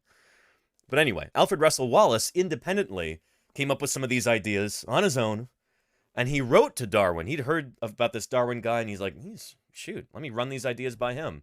And Darwin was like, holy cow, I'm going to get scooped if I don't publish this soon. And they actually, they wrote a joint paper together to present before the Royal Society. So anyway, they handled it like gentlemen, and good on old Chucky D for doing that, you know? He was nothing if not a kind man, I guess. This is really neat. Check this out. I love the animation style here. I think you're going to like it, too.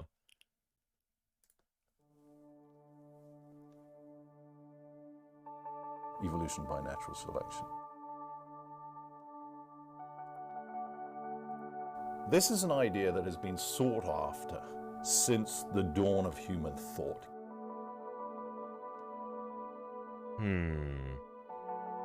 And it was a theory that was discovered by two people, and we've blithely forgotten one of them. What on earth has happened to poor old Alfred Russel Wallace? Yeah, what did happen to him? Oh, this is so cool. I love this. Hey, non-binary, welcome back. Good to have you here. Yeah. Alfred Russel Wallace was born in 1823 in a small cottage by the banks of the River Usk in Wales. And he works with his brother, and they're surveying the British countryside. He becomes interested in plants, and this is Britain. There's not even that much to become interested in. I say that. Shots fired.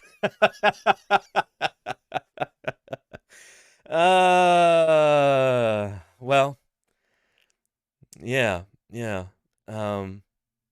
He's right. You know, Great Britain, an island, you're going to have some, well, there's a number of reasons why there might be low diversity of plants and things like that. But yeah. Anyway. Becomes interested in plants.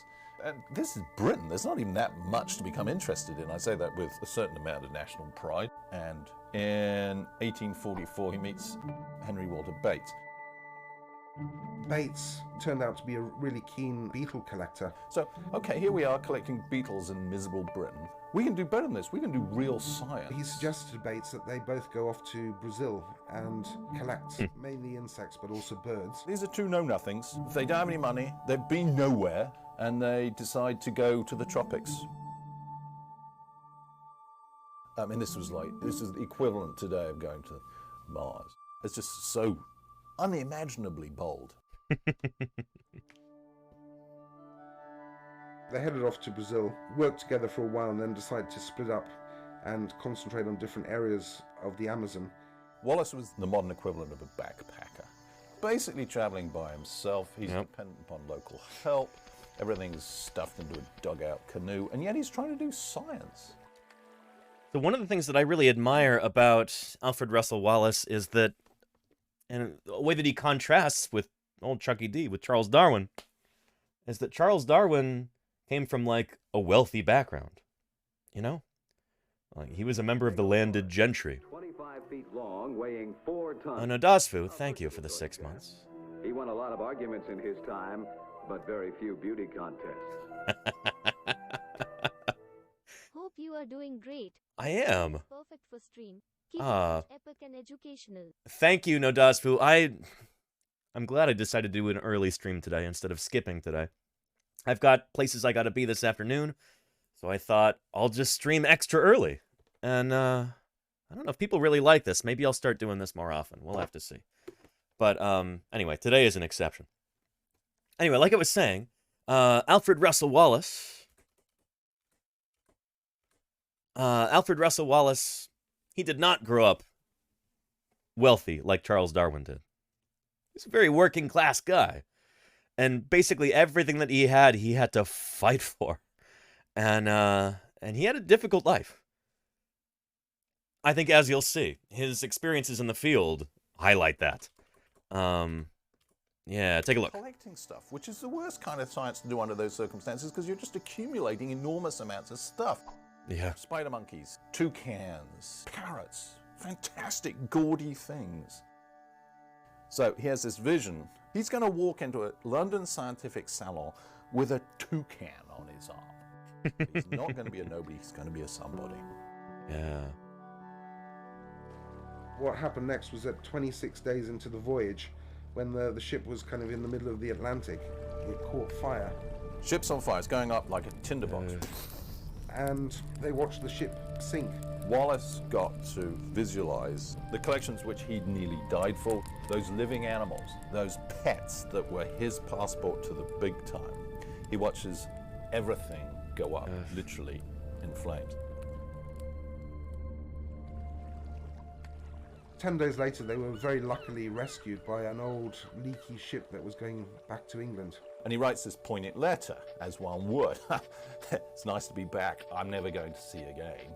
But if he wants to realize that ambition to become, quote, a scientist, he's got to do it again. Wallace decided, where next? He's off again, this time to Southeast Asia. Yeah.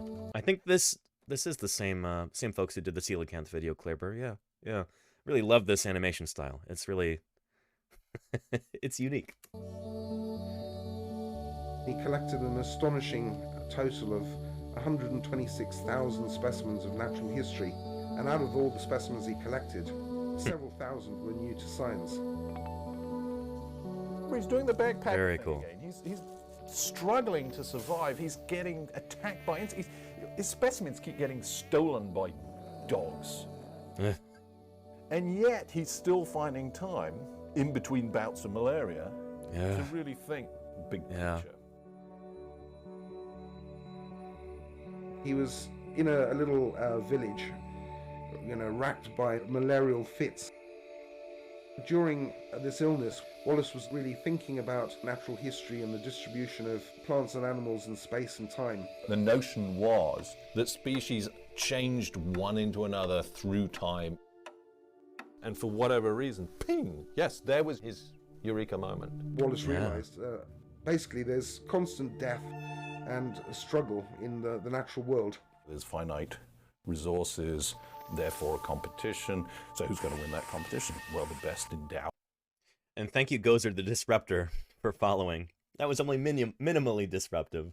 So thank you. Thanks for clicking that follow button. Yeah. Resources, therefore a competition. Hey, Barian, welcome. Competition. Well, the best endowed. And this provided a mechanism driving evolution, natural selection.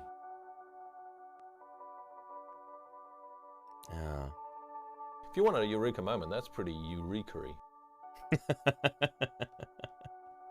Famously, as soon as he's capable of holding a pen, he writes out his manuscript. Because he knew that Charles Darwin was interested in evolution, he posted the scientific essay off to Darwin. When Darwin opened Wallace's essay and started to read it, he was absolutely shocked. Yeah. Darwin wrote, Wallace could have seen one of my manuscript and used its chapter headings as his topic sentences. Darwin cobbles together a set of notes to be presented alongside Wallace's. Yeah, and this, So this is one of those stories that actually has like a happy ending here, at least in this sense. Darwin doesn't go, oh my goodness, here's this young upstart, you know, working class urchin, and I'm going to, oh, he's going to steal my theory. Let me get mine out there first. No, he collaborates with Wallace. He was a stand-up guy, you know. They work together on this. A bit cheated? Try blaming the dinosaurs. And Kalek, thank you. Expect you to be on so early. It's 30 I'm here, 8 AM. Oh, holy cow. I want to play the Diablo 4 beta, but there's a plus K. Well, So jump great, on and Kalek. It's smiley face. It's great to have you here, Kalek. Welcome, welcome. And yeah, I'm streaming early today because I've got to be somewhere this afternoon. So rather than canceling today's stream, I did it 5 hours early. So here we are.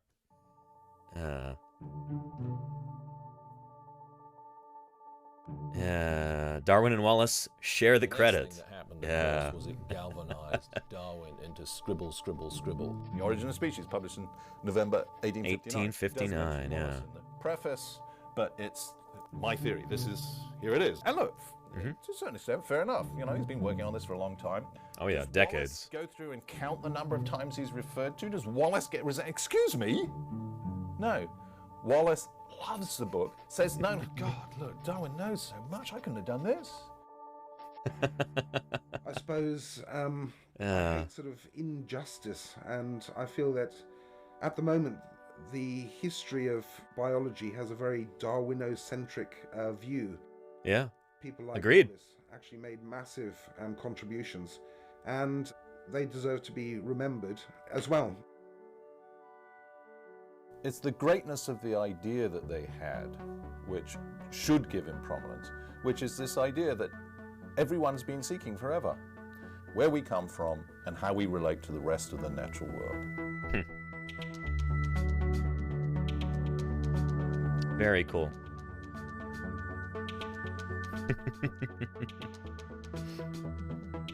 What a beautiful video. What a beautiful story. It's true. Very, very cool. Yeah.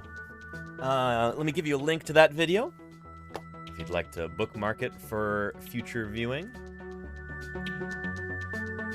There you are. Yeah. Very cool stuff.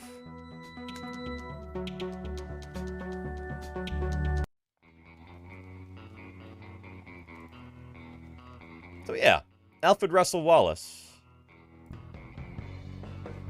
Often considered to be the father of biogeography, which is of course our topic today. St. Patrick's Day. This legend of St. Patrick driving the snakes out of Ireland. It's not literally true. It's not even metaphorically true, as we'll talk about later also. But yeah, there never were any snakes in Ireland in the first place. And why is that? It has a lot to do with the Ice Age. Yeah, the last glacial maximum during the Pleistocene.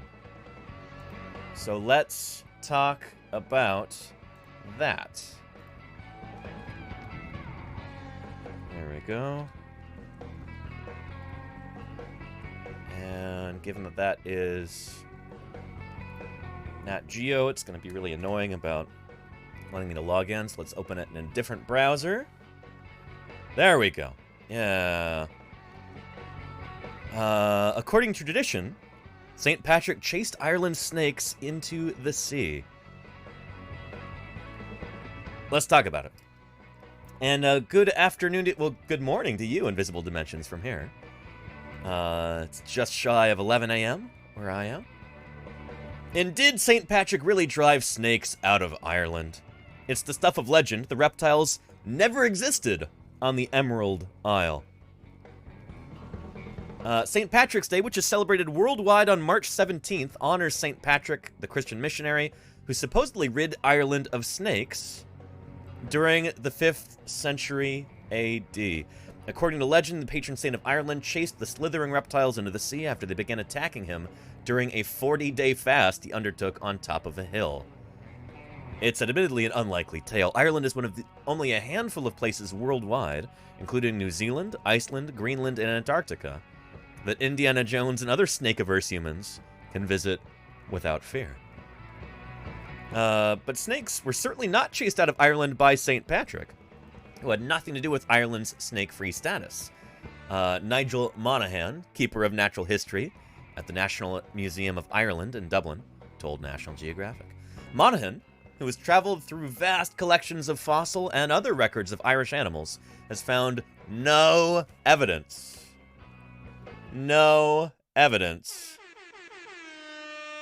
of snakes ever existing in Ireland. He says, at no time have there ever been any suggestion of snakes in Ireland. There is nothing for St. Patrick to banish, Monaghan said. So once again, would you like to see a, here, we've got I think a dramatic reconstruction of St. Patrick banishing non-existent snakes. Here, take a look. Take that, snake! And you too! Snakes everywhere! Getting ready for whacking day? What's whacking day? What a great episode. Anyway. Yeah. And hey, Ironheart50, how are you doing? Welcome, welcome. It's good to have you here. Yeah. And snakes aren't birds, Blankster. Snakes aren't birds. We'll talk... Do we want to talk about what snakes are and where they came from? Because we certainly can. Let's do that. What are snakes? Yeah.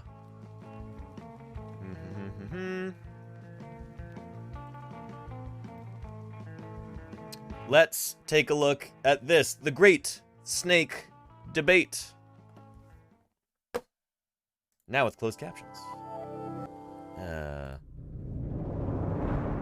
90 million years ago, a stealthy predator slipped in and out of burrows that it dug in the shadows of the dinosaurs in what would later become Argentina. Today, this creature is known as Najash, named after a monstrous biblical snake, and for the most part, it had all the classic traits that you expect a snake to have, like a long, sinuous body and ribs for days. But this ancient snake also had legs, which sounds weird, right? Like a snake with limbs? But what's even stranger about this creature is we are not at all sure where it came from. Yeah. Very neat. First, let me answer the question that's probably on your mind already. Yes, Najash is considered a true snake, even though it had legs. 2 of them toward the back of its body. It's one of the earliest known snakes in the fossil record found with limbs intact, but it was by no means the only one. Snakes with legs have been... I think this critter might be fairly controversial for other reasons too. But, yeah. Anyway, yeah. Described in such disparate places as Great Britain, Morocco, Romania, and Wyoming. Some of these reptiles, like Najash, had 2 legs, others might have had 4, but most of them are known from only a few bones, a piece of a jaw here and a vertebra there. And because of this, the evolutionary history of snakes is among the most mysterious of all the vertebrates. Biologists know that snakes diverged from lizards probably as early as the Jurassic... Hang on, that's so cool. Just a lizard... just going down. Biologists know that snakes diverged from lizards probably as early as the Jurassic period, around 200 million years ago, and eventually radiated into the 3,000 species we have today. But we don't really know which group very of lizards speciose. gave rise Holy to the cow. snakes, or when or why they lost their legs in the first place. We can't answer these questions because we don't have enough data. Most of the Yeah, once again, we need more fossils there. Yeah. Yeah. And Iacan says, he's in Montana. Interesting, Iacan. Yeah, we'll see. We'll see. I've got some other exciting stuff planned for the future. Yeah. Maybe well, who knows what the future will hold. But yeah. I like where your head's at, Ike. Very oldest snake fossils that have been found are just fragments. But we do have a couple of good, if competing, theories about where snakes came from. Some scientists think that the first snakes descended from burrowing lizards. Others think they might have come from lizards that swam in the open ocean. That's because the way that snakes move seems to work best for either burrowing through soil, like a worm does, or propelling through water, as eels do. So let's start with that. The consensus is that snakes came from lizards. But where does one... And that is incontrovertible. I mean, like, we've got multiple lines of evidence that show that snakes did evolve from lizards, but which group of lizards, and when, and how? You know, we've got DNA, we've got fossils, we've got a bunch of other things that show that indeed snakes are a kind of lizard, and indeed there are many kinds of legless lizards today that are not snakes. This is, lizards just keep losing their limbs again and again and again. They, yeah, it's pretty neat. Glass lizards are considered legless lizards. Yeah. Only legless lizards, though. In There's fact, a bunch of the different glass legless lizard lizards. family has other legless lizards called slow worms. Of course, this family also has Which are not lizards worms with and they're not legs, slow. So It's a it's terrible not name. the end-all be-all group for glass lizards. The Yeah. common name glass lizard doesn't refer to a specific group of So, animals. that's not a snake. This is another group of lizards that had since lost their limbs. Different groups of lizards just keep doing this. This has happened like a dozen times. It's really cool. Glass lizards may be found in northern Africa, Asia, Europe, and the Americas, and they prefer open habitats. That isn't to say they can't be found in forests, but these ground-dwelling animals like tall grass and ground cover in which to hide. Yeah. They may also burrow, making them semi-fossorial in nature. Can anybody tell me, play the Jeopardy music here, can anybody tell me how to tell the difference between a snake and a non-snake legless lizard? What differentiates them? And Tommy Platycus says, I used to find slow worms back at my family's home in the UK. Very wriggly. They are indeed. Yeah. Yeah. Yeah, are there any snakes that lose the tail? Not on purpose. Varian. Not live to tell about it. Analysis of their DNA. That's one way, Oscar Jr.'s, but it's even easier than that. You can tell just by looking at them. And if you said something to do with either their eyelids or their ears or their tongue, and you are correct. Yeah. Yeah. And Gozer, yes, indeed. Tongue is one of those. I think they'll probably talk about that here. Glass lizards have a sleek appearance, and their tails are longer than they might seem. The longest species of glass lizard may be more than 4 feet long from the nose to the tip of the tail, but in typical glass lizard fashion, their tails may be more than twice their body length. That is, if they have a tail. Lots of lizard species are able to drop their tails in order to escape a predator. This is called autotomy. In the case of glass lizards, they will readily drop their tails, even when the tail isn't being touched. Thus, glass lizards are considered fragile, like glass. Oh, the tail that's why may they're fall called off glass in lizards. pieces, like shattered glass. And there's even a myth that glass lizards can rejoin the pieces of their tail. But that's not quite how it works. A new tail will regrow. I'm surprised there isn't a St. Patrick's Day myth about St. Patrick shattering a glass lizard and then it reassembling itself. That would be very much on brand for all the ridiculous stuff they say about The him. old one was. Oh boy. The regrowth looks different than the rest of the lizard's body. For this reason, glass lizards are also known as horn snakes. This tail regrowth comes to a sharp point, and some people believe that this horn is a stinger that the animal can use to defend itself. But it's not. It's just tail regrowth. Okay. Glass lizards are known as glass snakes too, but they're definitely not snakes. Not snakes. The easiest way to tell the difference between Here we a go. glass lizard and a snake is to check for ear holes. Yeah. Lizards don't have ear holes, while glass lizards, being, well, lizards, do have ear holes. Glass lizards can also blink. Snakes don't do this. Movable eyelids. Of course, So snakes cannot blink their eyes. They do not have movable eyelids. Glass lizards can. So again, The ear holes and the eyelids. We got 2. The tongue also looks different. Aren't able to drop their tails, but hopefully an encounter with a glass lizard won't lead to that. Considering how much energy it takes to regrow their tails and how fragile they are, it's better to look and not touch with these animals. Though, I suppose we would say that goes for just about every wild animal. Yeah, pretty much. Be sure to hug your sweeties today. Predators to glass lizards include birds of... Yeah. They didn't mention the tongues, but the tongues also do look different. They don't really smell with their tongues in the same way that snakes do. So anyway, yeah. And it is practically an alligator lizard. I think they're related, Claire Burr. In fact, let's look them up on our Tree of Life.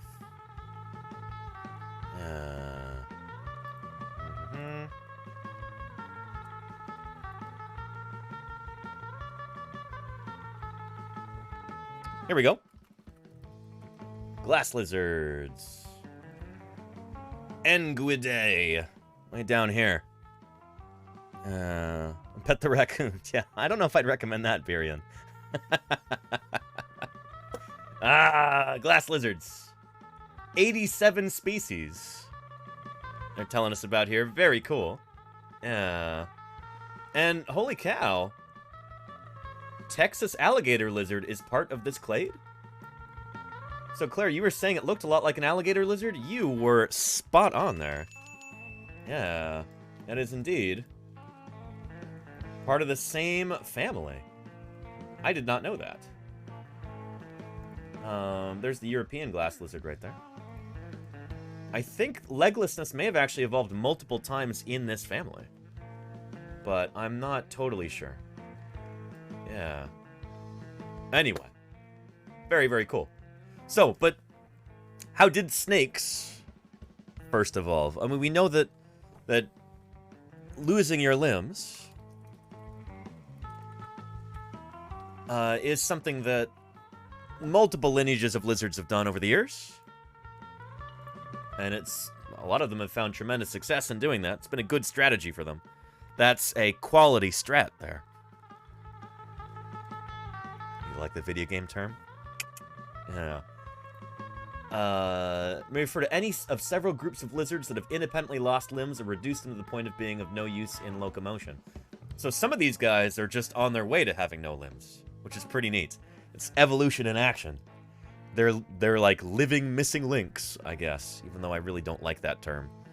But yeah, they're already going down that path of losing their limbs entirely, which is pretty neat. Yeah. So yeah. And many families of lizards have independently evolved limblessness or greatly reduced limbs, which are presumably non-functional in locomotion, including the following examples: Enguidae, Cordylidae, Pygopodidae, Dibamidae. There's a whole bunch. Holy moly. Yeah. Amphisbaenids. There's a whole bunch of those guys who are legless lizards. Really neat. And they are not to be confused with snakes, which are a different group entirely. But yeah, that's a popular thing for lizards to do, is to lose their limbs, so it's really not surprising. Once you understand how many examples there are of this. One animal stop and the other one start. Like, what is the difference between a snake with legs and a lizard? Well, most of us would identify a snake by its long, slinky body, but herpetologists actually define snakes not by their slinkiness, but by their mouthiness. Specifically, snakes are identified by adaptations in their skulls that allow them to unhinge their jaws. So I think, strictly speaking, they're not actually unhinging their jaws. I think it's a little bit more complicated than that. But it's not like they're like, the hinge comes apart or anything. For example, several parts of a snake's skull are smaller than they are in other reptiles, and its two lower jaw bones aren't fused together. There's no diaphysis, or no symphysis, rather. Snakes just have a little cartilage there. These adaptations work together to provide maximum flexibility, so snakes can swallow things bigger than their own heads, which we do not recommend that you try at home. because you can't do that. Snakes are also Yep. unique in that they don't have ears. No ear holes, Mhm. no eardrums, no inner There you ear go. bone that other reptiles have. Instead, what was once their ear bone became fused to their jaw, where it allows snakes to detect vibrations in the ground. So you would think that knowing all this would help us figure out where snakes came from. We just have to find when these adaptations first appeared. Ooh, but they probably didn't all appear at the same time, and because of often how evolution works, you've got different groups of critters that like independently evolve these things, and so it gets a little bit confusing.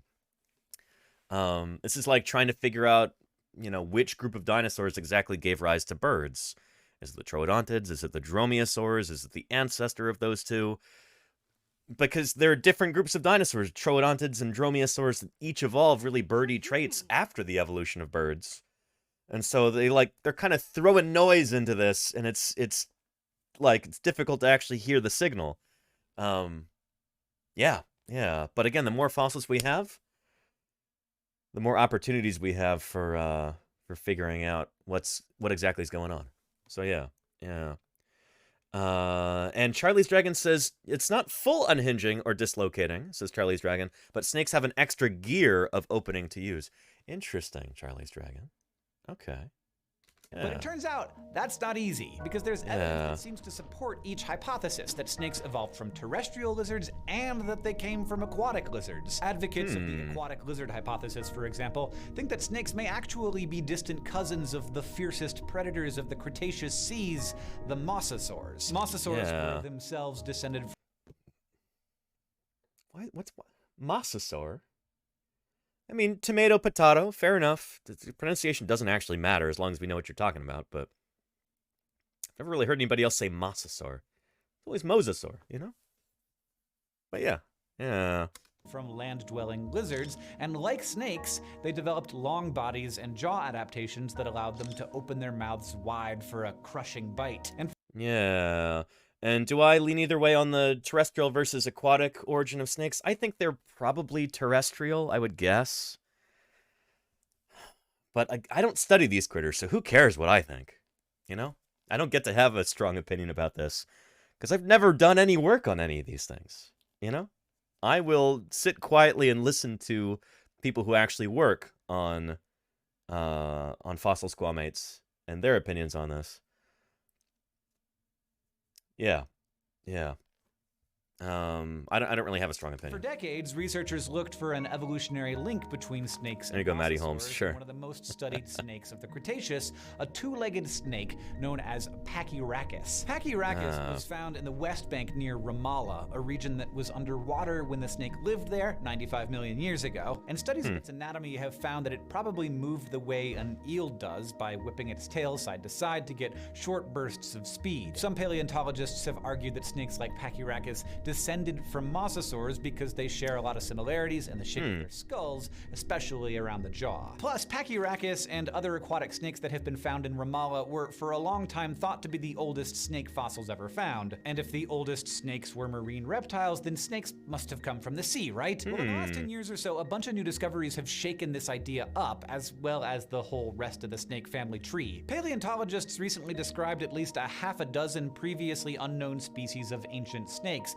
Many of them are even older than Pachyrhacus, and most of them lived on dry land. Among these new species is Najash, which lived around the same time as Pachyrhacus, but many are even older. Some go back as much as 167 million years, like Eophis, which was described from Great Britain in 2015. It's now considered the oldest snake ever found, and it was terrestrial. So to some experts, the notion of snakes originating on land makes a lot more sense. For one thing, many of the classic traits that snakes have, like jawbones that pick up vibrations, seem better suited for life on the ground. And not having legs can offer a lot of advantages if you're a reptile that burrows through the dirt. After all, the skinnier you are, the skinnier your burrow can be, which makes it easier to evade predators. But what about genetics? Can molecular evidence settle the great snake debate? Well, in 2013, scientists used gene data from more than 4,000 living snake and lizard species to construct a new family tree for these groups of reptiles. And the results suggest that the snake's closest relatives are probably the varanid lizards, a group that includes the monitor lizards and Komodo dragons. That might sound like score one for the terrestrial hypothesis.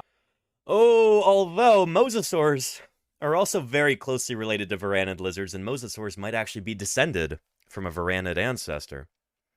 And so, yeah, that complicates things again. But the problem is Komodo dragons and their kin are also thought to be the closest living relatives of the mosasaurs. So depending on how you read them, these new genetic data could support either the terrestrial hypothesis or the aquatic hypothesis, which is kind of frustrating, but also fascinating. Ultimately, all we know is that snakes came from lizards, but we don't know the details of their remarkable transformation. And we know that there were snakes before the likes of Najash, the leggy reptile from Argentina, but we don't understand which lineage of lizard they came from. So in the end, snakes pose one of the greatest evolutionary mysteries in the history of animal life. Not even modern genomics has been able to tell us how and when they became a thing. At least, not yet.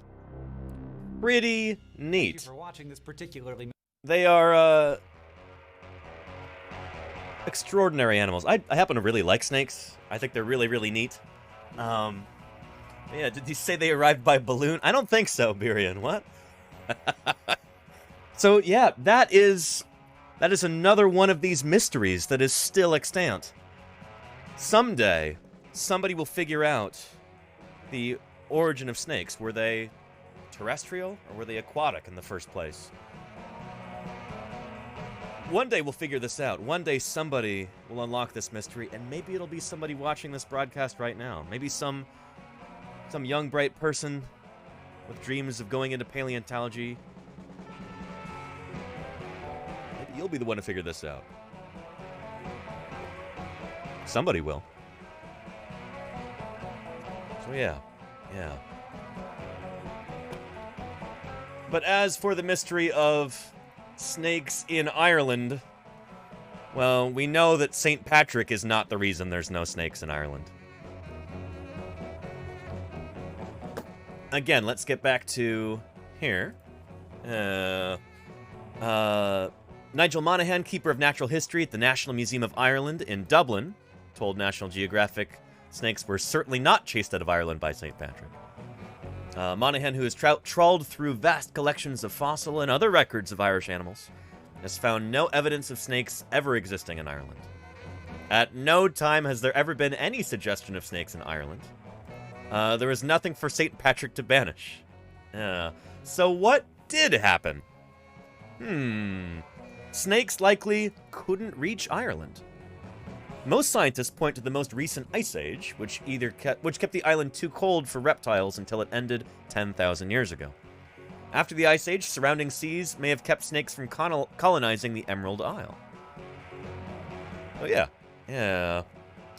Once the ice cap and woolly mammoths retreated northward, snakes returned to northern and western Europe, spreading as far as the Arctic Circle. And Beery995, thank you for the follow. Welcome to Paleontologizing. Appreciate you following.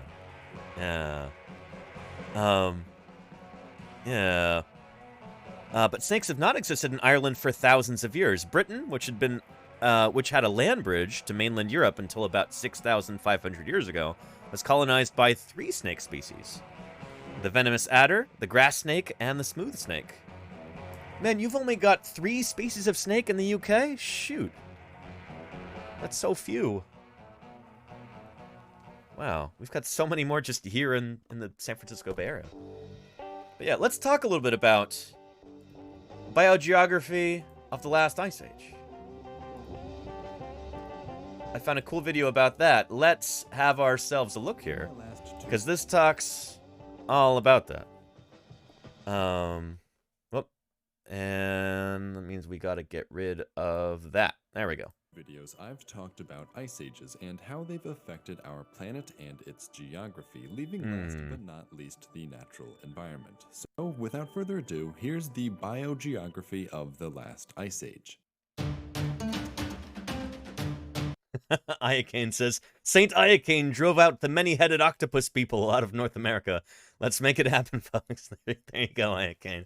Yeah. But yeah. Snake impaired, yeah, Golganek. The trick to understanding the Earth at this time is to understand this graph. I showed it briefly in the first video in the series, but didn't really explain it. Here we can see the air's capacity for moisture in relation to temperature. The higher the temperature, the more water can be held by the atmosphere. Think of a place in the tropics, warm and humid. Therefore, the lower the temperature, the drier the atmosphere becomes, meaning the last glacial maximum, the coldest time in recent history, would have also been the driest period for the planet as well. That's why the major trend we'll see across the world was the expansion of tundra and deserts. Now, this might sound strange at first, but tundra may actually be the coolest biome I get to talk about today. You see, in modern times, tundra is restricted to the rocky, arid, glacier-torn scraps of land around the Arctic. Tundra really doesn't get enough denying attention. The biome the proper amount of sunlight to support any substantial plant growth. The result of which being a largely desolate habitat, only barely more productive than a desert, thanks to all the resilient mosses that manage to grow here. During the Ice Age, however, the permafrost biome reached far beyond the Arctic, covering most of what remained of Europe, extending far into the Asian interior all the way to the Russian east coast. This position closer to the equator granted the tundra a greater solar irradiance, or in other words, it received enough solar energy to support the growth of grasses, herbs, and shrubs. Which is really neat. Shoot. So when we're talking about tundra during the Pleistocene, during the last glacial maximum, those tundras would have been a lot more productive than our tundras today. Our tundras today exist because they're at really, really high latitude, and they don't get a lot of sunlight directly, and it's not a great place for plants to grow. But you would have had tundra further south during the Pleistocene. It would have gotten a lot more sunlight, and it would have been significantly greener. And that might sound kind of counterintuitive, like green tundra, but that's exactly what we're talking about here. Oh, yeah. Coolest, there you go, Trek nerd. Yeah. Soul tundra. Oh, very cool, invisible dimensions. Very cool. Humongous tract of land perfectly suited to the feeding habits of grazing animals. This is how the tundra of this time earned its other name, the mammoth steppe. Yeah. It wasn't just mammoths that thrived under these conditions, but rather a huge ecosystem analogous to the African savanna was able to develop. Yep. All kinds of really, really cool mammoths. Let's just name some of them. We've got Mammuthus primigenius, the woolly mammoth right here. Equus cabeus, that's the horse. We've got bighorn sheep. We've got musk ox. We've got wolves. There's probably some dire wolves in here. There's bison, caribou, elk. This is, I think, Homotherium, like a big old cat critter. That might be Smilodon, I'm not sure.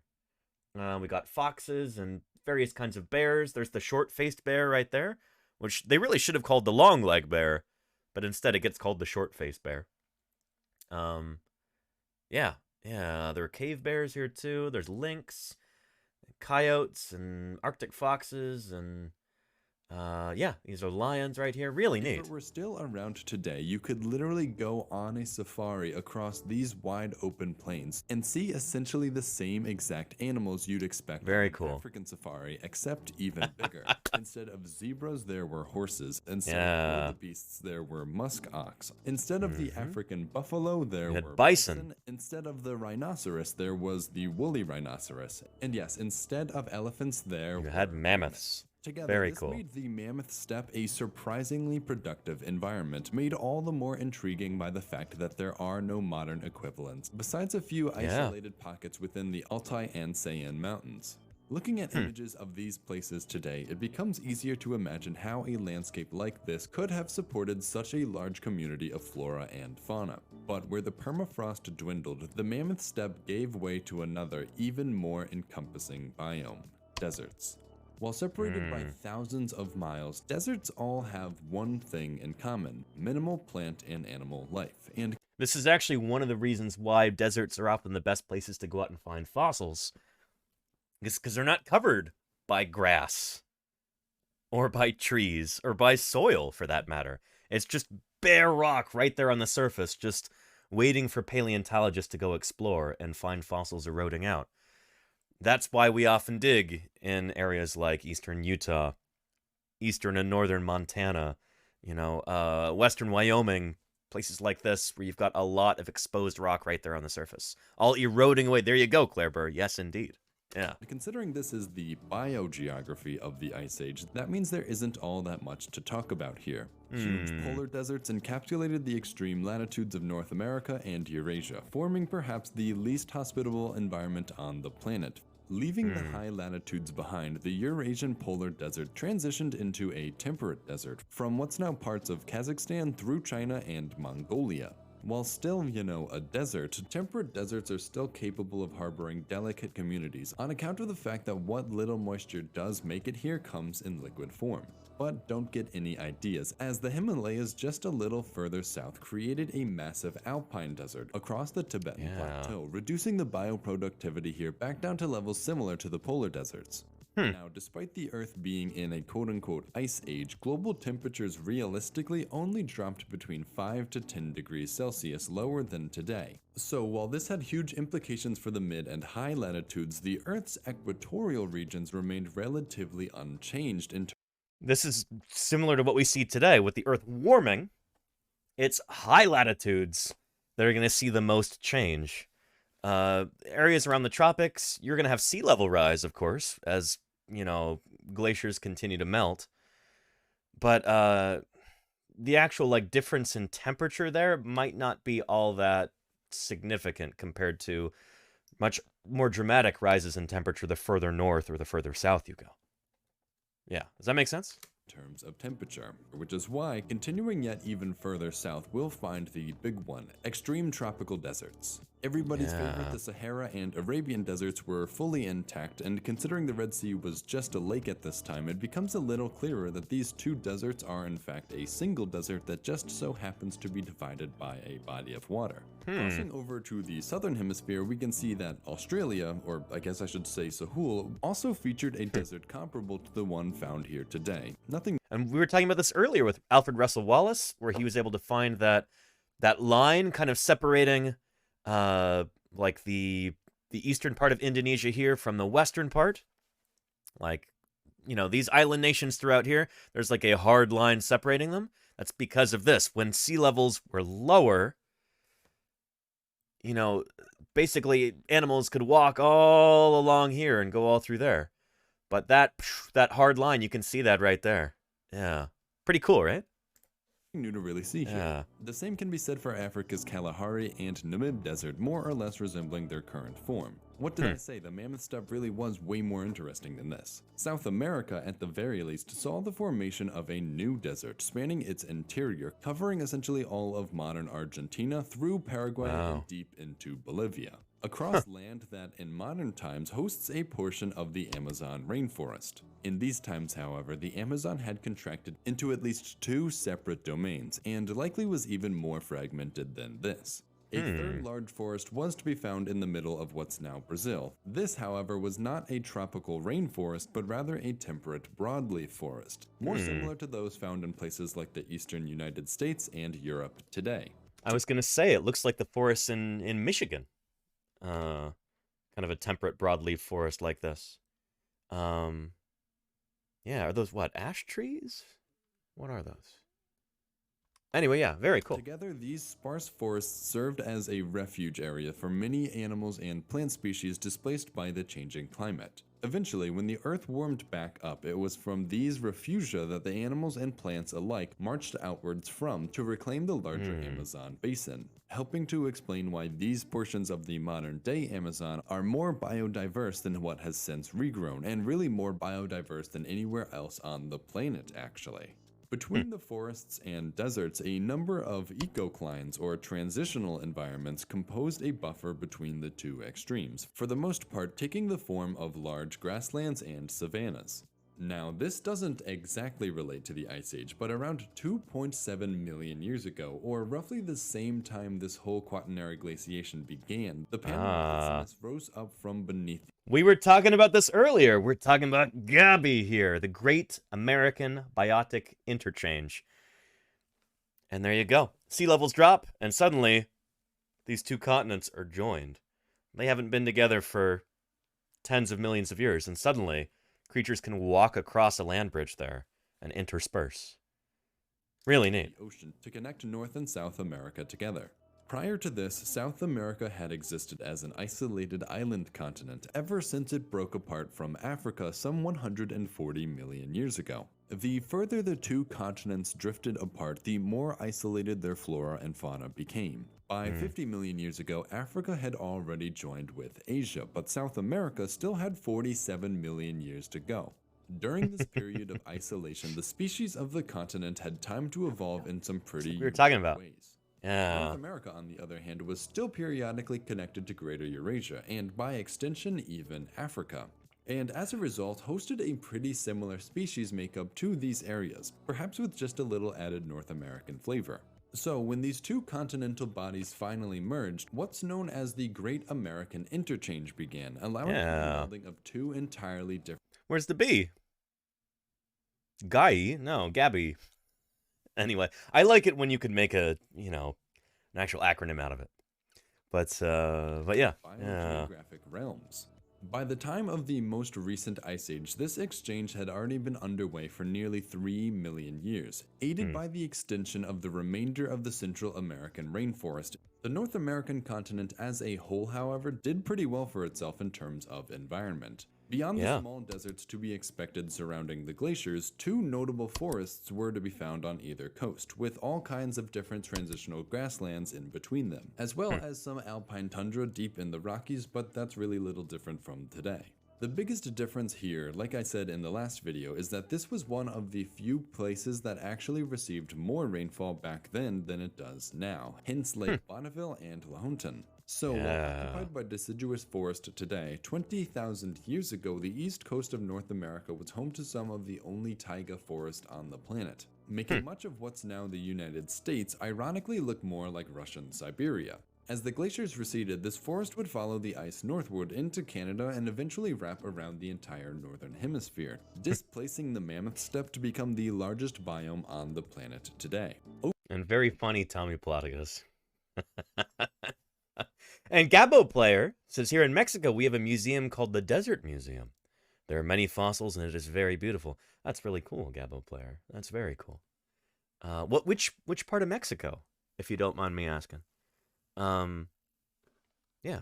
Over on the west coast, we'll find another thin strip of forest steppe clinging to what's now the states of Washington, Oregon, and California. It's here that the giant redwood trees have been continuously growing for over 200 million years, meaning this area likely would have looked more or less similar to what it does now.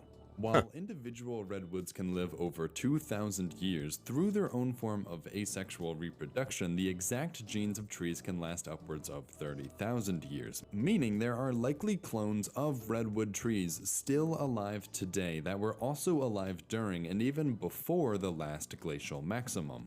That's pretty extraordinary. That is so cool. We've got a lot of redwood trees here in the San Francisco Bay Area.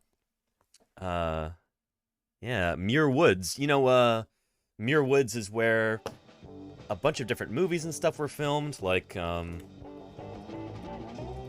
let's see.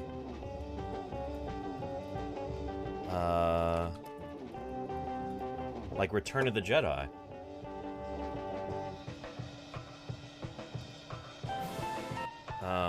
Pretty neat stuff. Yeah. Right up there north of San Francisco.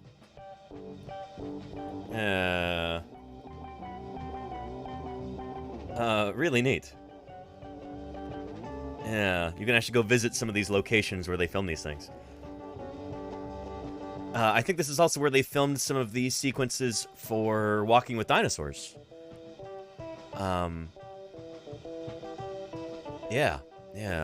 Anyway, these are redwood trees. That's, Sequoia sempervirens is the Latin name for the coast redwood. And, yeah, they're remarkable organisms. They are so cool. It doesn't really rain here all that often, especially during the summers. And so those trees are actually able to hydrate themselves by kind of drinking the fog. It's really neat. There's a lot of coastal fog here, especially in the mornings during the summer. And so those trees will actually, like, absorb moisture from the fog right out of the air. And, yeah. Really, really cool environment and really, really cool organism. Which, I don't know about you, but that's just crazy to me.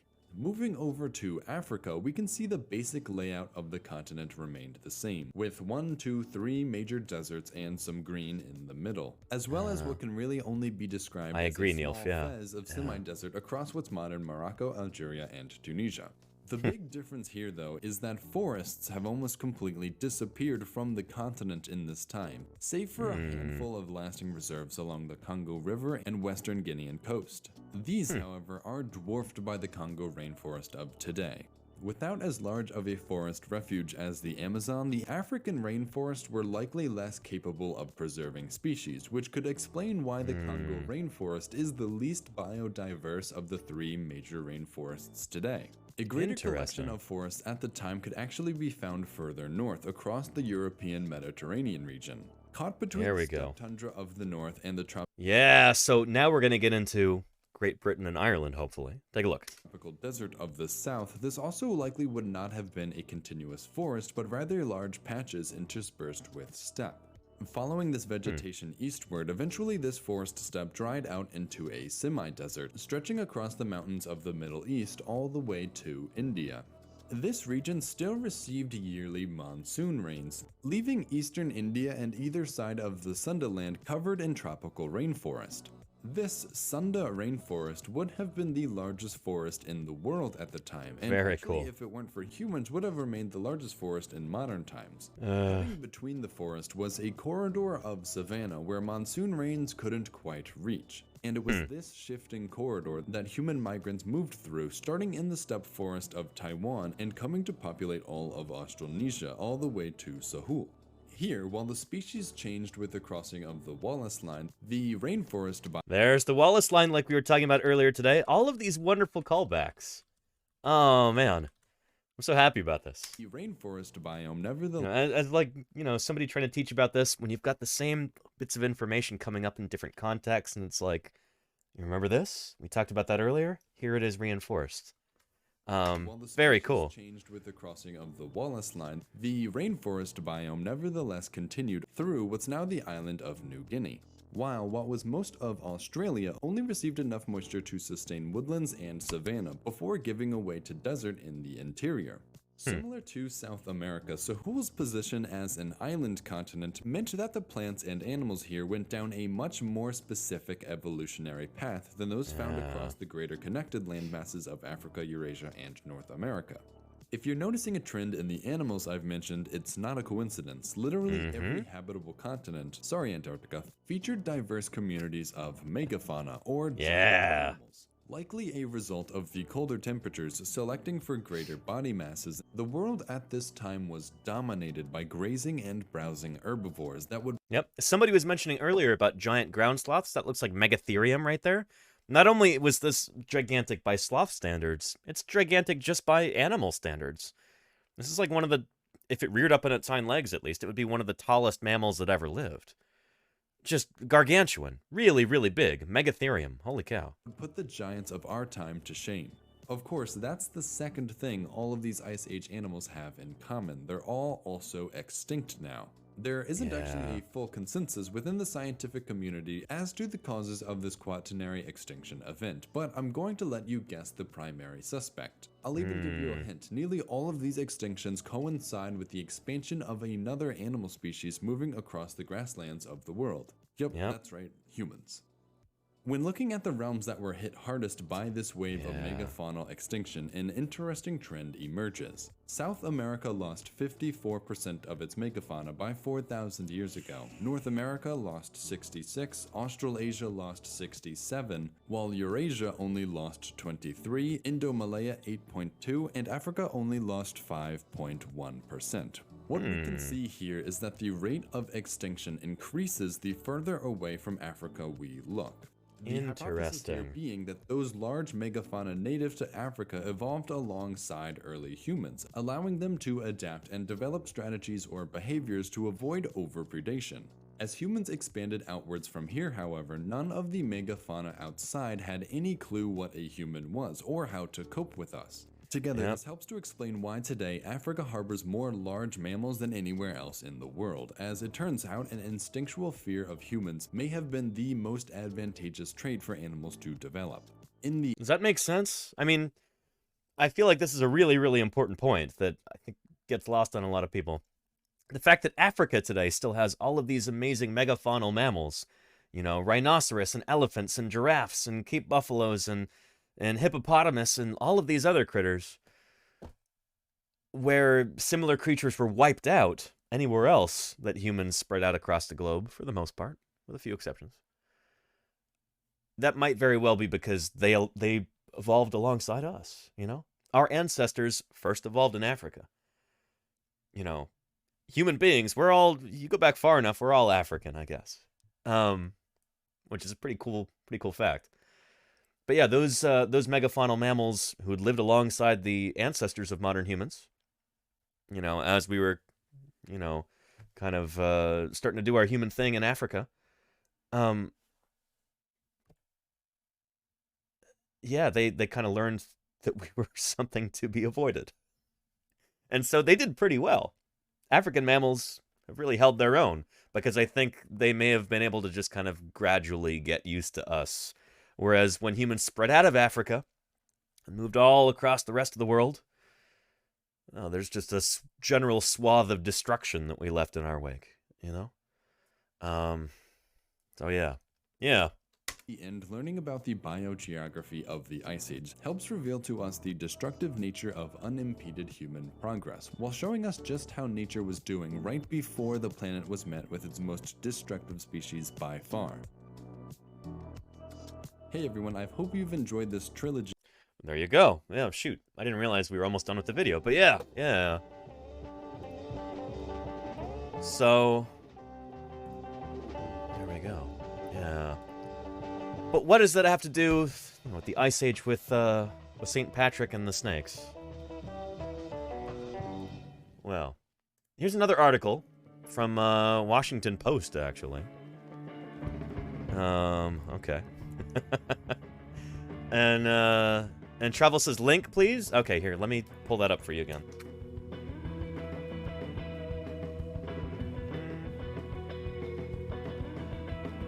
There we go. Yeah. Did St. Patrick get rid of the snakes in Ireland? To get to the truth of the popular tale, you have to learn a thing or two about ice ages. Like we just did. With St. Patrick's Day approaching, well, it's today. By the way, cheers. And happy St. Patrick's Day. Yeah. People will be slurping minty green shakes, getting out pot of gold decorations, and adorning themselves in every shade of lime, jade, and Kelly green. Wearing green makes you invisible to leprechauns, it is said. And if a leprechaun spots you not wearing green, you'll get pinched. My mom comes from an Irish family that loved to help the tiny bearded fairies. She was an epic pincher. Okay. But of all the traditions and lore associated with St. Patrick's Day, one has always stood out. The story of how St. Patrick drove all of Ireland's snakes into the sea. According to the legend, the religious man known as St. Patrick traveled from Britain to Ireland to do missionary work in the 5th century. While he was there, he was attacked by a group of snakes. Serpents are a symbol of the devil in the Christian Bible, so St. Patrick cleansed the Emerald Isle of evil by shooing every legless reptile he could find into the ocean. It's a fanciful tale, but could it be true? After all, Ireland is one of only a few places on Earth where snakes can't be found in the wild. I think it's what? Ireland, Greenland, Hawaii. Well, we're talking about major landmasses, so let's leave out Hawaii. Antarctica, and maybe one or two others, but yeah. Yeah. But the first thing you have to remember is that the way Ireland looks today is not the way it has always looked, says Jacqueline Gill, an Ice Age ecologist at the University of Maine. About 24,000 to 27,000 years ago, the entire island of Ireland was covered in ice. So were Scotland, Wales, and most of England. which means not only were there no snakes in Ireland, but there wasn't much of anything else either. There you go. Yeah.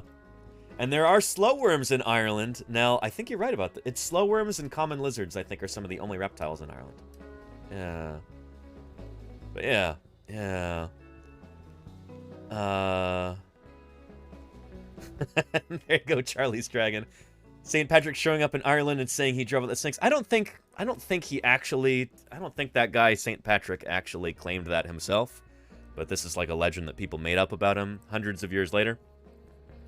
Yeah, I don't think anybody really wrote about him until like hundreds of years later, right? But yeah. Yeah. And Trek Nerd says the viviparous lizard is native to Ireland, but it's the only one and not a snake. Yeah. The viviparous lizard, or the common lizard, I think it's often called. But yeah. Yeah. Yeah. And Maddie Holmes says not only were there no snakes in Ireland, there were no cats in America, and the streets were paved with cheese. What is that a reference to, Maddie Holmes? It's got to be something. Yeah. Oh. Yeah. So yeah, all of Ireland was covered in a thick layer of glacial ice. Okay, Maddie Holmes, I got it. I think I've seen that since I was a real small kid. As the world warmed up and the glaciers receded about 10,000 to 12,000 years ago, plants and animals started to recolonize the islands from mainland Europe. Seeds blew on wind across an area of water called the English Channel, or were carried by waves. Some animals were able to swim across, Gil says. But early humans also played a role. As people started to settle in Ireland, they brought the plants and animals that they liked to hunt and eat and plant, she says.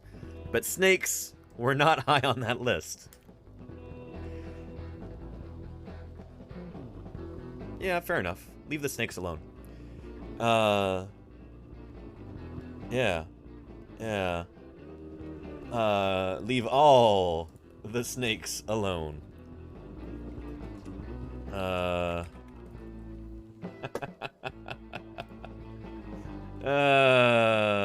Where's that part?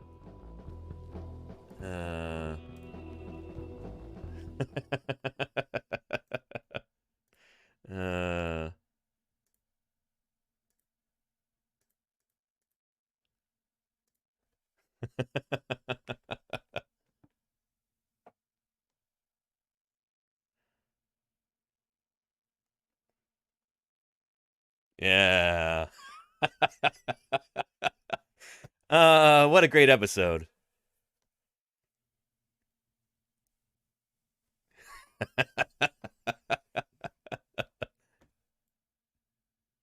Lisa on guitar. I think she's playing bass, Claire Burr? I don't know. I guess she can play the bass in this episode. Normally she plays the saxophone.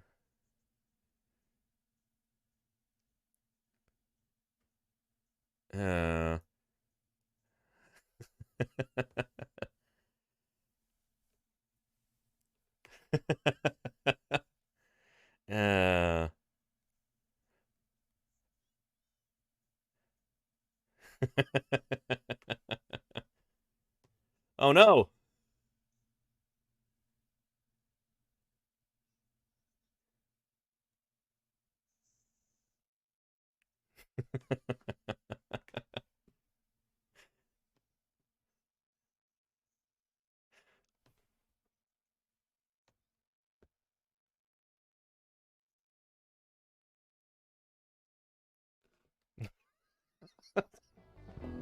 Not the best representation there, but okay. Yeah. Anyway. Leave all the snakes alone. Yeah. Yeah. 3 species of snakes did manage to make the journey to Britain from mainland Europe, including a venomous snake known as the adder. I think it's actually shown up in some Shakespeare plays, right? But the cold water surrounding Ireland probably prevented any of these serpents from reaching the Emerald Isle.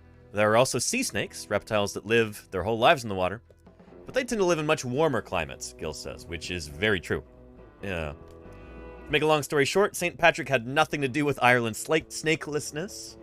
They just ran up against this barrier, Gil says, about the seas surrounding the island nation. And they had no bridges, no boats, no way to get over there. So that's why there's no snakes in Ireland.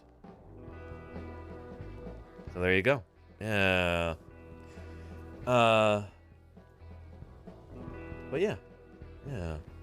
Makes sense, I hope. And I think there was another... maybe like one last little video to watch about this that's just jam-packed with pop culture references and stuff. It's a little obnoxious. But, let's see. Here we go.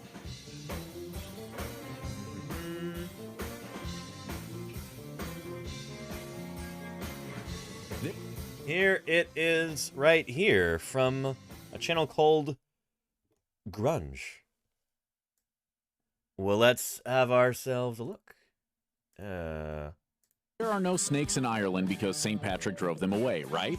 Well, that snaky Irish legend isn't entirely true. Oh, hang on a minute. Oh, look at them.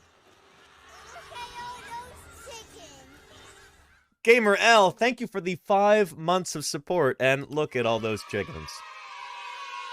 Gamer L, thank you for keeping me online for the past 5 months, and thank you for your remarkable support the other day. Holy cow. Just blew me away. I was astonished. So thank you, Gamer L, for helping support science outreach here on Twitch. Today, in honor of St. Patrick's Day, If you're feeling a bit cheers. cheated, try blaming the dinosaurs. Oscar Jr.'s, thank you for those 100 bits. I really appreciate that. Cheers to you. Yeah. We're talking about that legend of St. Patrick driving the snakes out of Ireland, which is not true for a number of reasons. But we're talking about the real science behind biogeography. Why certain animals live in certain places, and... yeah. So yeah. And Lordy had a question? Why no snake invasive species, like ones that people brought and let go? I think that might actually be starting to happen, Lordy, in Ireland, which is not great. But yeah. Anyway, yeah. I think one of the other articles might talk about that briefly, but yeah. Or maybe it's in this video. I think it's in this video. Here, take a look. The snakes were supposedly... Nope, hang on.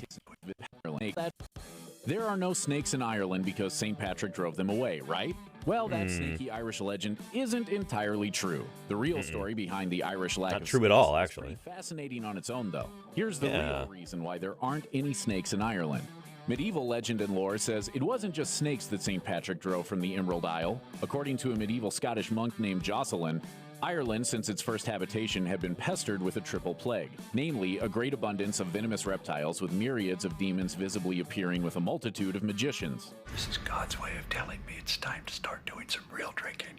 The demons had a... Yeah. Anyway, if you go back and you read... This is just like the whole, the origins of the Loch Ness Monster mythos, where, I don't know, people say, oh yeah, there's stories about a monster in Loch Ness going way back to the 8th century AD or something like that. And then when you go and you actually read about that, it's like, shoot, on every page in here, there's like, oh yeah, there was demons hanging out here, and then there's this monster that lived on this mountain, and there was these guys in this cave, and then there's these critters that lived... Like, medieval legends are just absolutely chock full of all kinds of mythical monsters and beasties and everything else. And the same is true of Ireland here, Yeah, when they say serpents, maybe they actually mean, like, dragons or something like that. Like, I don't know. I'm not a folklorist, and I'm not even sure if I'm using that term medieval correctly in this context. The medieval period is probably something more specific than that. It's probably later. But anyway, yeah. So it's interesting which of those stories actually survive to this day. They used to have stories about every mountain and valley and everything and all the different monsters that lived there. But today, people remember the Loch Ness Monster, and they remember the snakes in Ireland that St. Patrick drove out. But all this stuff is made up, Yeah. But yeah. Yeah. The leader who lived on Croagh Patrick, a mountain in what's now County Mayo. After praying a lot, St. Patrick went head-to-head with the demon and cast him, his minions, his snakes, and his magicians out of the land. The snakes were supposedly hurled into a lake at the base of the mountain, the name of which translates to the Demon's Hollow. Then all was well and good in the world. Or... Yeah. And Vigilante says, have you ever read into landscape psychology? No, I haven't. Huh. I wonder how you'd go about testing that. An idea like that. That's interesting. Yeah. So the story goes. St. Patrick was a very real person, and it's important to point out that, according to Nigel Monaghan, keeper of the Natural History Museum, he never actually claimed to be the one responsible for Ireland's snake-free landscape. The traditional date of St. Patrick's arrival in Ireland is way back in the year 432, and the stories didn't start circulating until centuries later. That's extra strange because scholars... I love in videos like this where they manage to find stock footage for some of the most obscure different things. Somebody's constructed a little, you know, like buckled leprechaun hat for some kind of constrictor snake here. I think it's some kind of constrictor. Maybe a little boa or something like that. But anyway, it's like a plastic cup, paper around it, and then the paper brim. That's very cute. I like that a lot. The stories didn't start circulating until centuries later. That's extra strange because scholars have been writing about Ireland's lack of snakes since at least the 3rd century, and Monaghan says that after looking through thousands of years of Irish fossil records, he found there were never any snakes in Ireland to begin with. In other words, there was nothing for St. Patrick to banish. National Geographic says the real reason snakes never colonized Ireland goes back to the last ice age. The entire country would have been way too cold for reptiles, and when the climate started to warm, Ireland was cut off from everything around it by rising sea levels and melting glaciers. Snakes simply never made it to Ireland before it became an island. So if there were never any snakes in Ireland to begin with, and ancient writers and historians knew that, why does everyone think there was this snake plague? One theory is that since snakes were often symbols of evil in Judeo-Christian tales, they simply represented something else. You know, speaking of dinosaurs, did you realize that chickens were a lot like little dinosaurs with feathers? I didn't, until I read a book called The Dinosaur Chicken Conspiracy. But apparently the poultry farmers don't want us to know anything about it, so they've hushed it up. Kodali, thank you so much for the 13 months of support there. I really appreciate that. Cheers. Thanks for keeping me online for the past 13 months, Kodali. Using those primes there, that's beautiful. Yeah. So yeah. And Claire Burr says, never let facts get in the way of a good story. Mark Twain or something. Beautifully put, Claire. Beautifully put. Yeah. So yeah, here, narrator's gonna say that maybe snakes were a metaphor for pagans or something like that, or members of some pagan scary cult or something, which I don't know. I kind of doubt that. They had all kinds of crazy stories about all kinds of different beasties and stuff, so I don't know. I don't think it really requires an explanation like this. You know, there's a... Shoot, what is that idea? It's like before you come up with an explanation, like a rational explanation for something, you need to actually determine that there's something to explain in the first place, and that it isn't just made up out of whole cloth, you know, which I think it probably was. It's sometimes claimed that the snakes were early pagans, and St. Patrick drove them out of the country and converted others to Christianity. But historians have offered pretty powerful arguments about why that just couldn't be true. Oh, okay. Ireland's There you go. conversion from pagan worship to Christianity had already begun before St. Patrick arrived, and it continued for centuries after he left. Some scholars even date the final push of Christianity into Ireland to the 14th century. Another possible inspiration for the story could be found in a recent translation of a 6th century text, which tells of a cult who worshipped the Crom Cruic. They were equal parts powerful and bloodthirsty, and they practiced a terrifying bit of human sacrifice. According to the texts, every year on Samhain, it was expected that a firstborn child would be sacrificed to guarantee a good harvest. According to What is this movie here? It's a giant barbecue grill? Is that Tom Hanks? What is this movie? To the text, the cult and the annual sacrifice ended when St. Patrick and his father... Oh, whatever. Followers stormed their sites, destroying their idols, and blessed the area. No retribution the Burbs? from an angry Okay. god ever came, and the cult faded into obscurity. The symbol of the cult was a snake, so it's entirely possible that the destruction of the Crom Cruach was the source of the legend. And I don't buy that. That's those were the Whatever, snakes though. St. Patrick drove away. It's also worth noting that there are snakes in 21st century Ireland. Oh, so Lordy, this might answer your question right there that you had, Lordy. During the economic boom period starting in the mid-1990s, they became a status symbol. When the economic prosperity came crashing down, many Where's this could no footage? longer afford to keep them and release their snakes into the wild. That's led many to ask why it's perfectly legal to buy, import, and own snakes, even venomous ones, in a country that has almost no stocks of antivenom.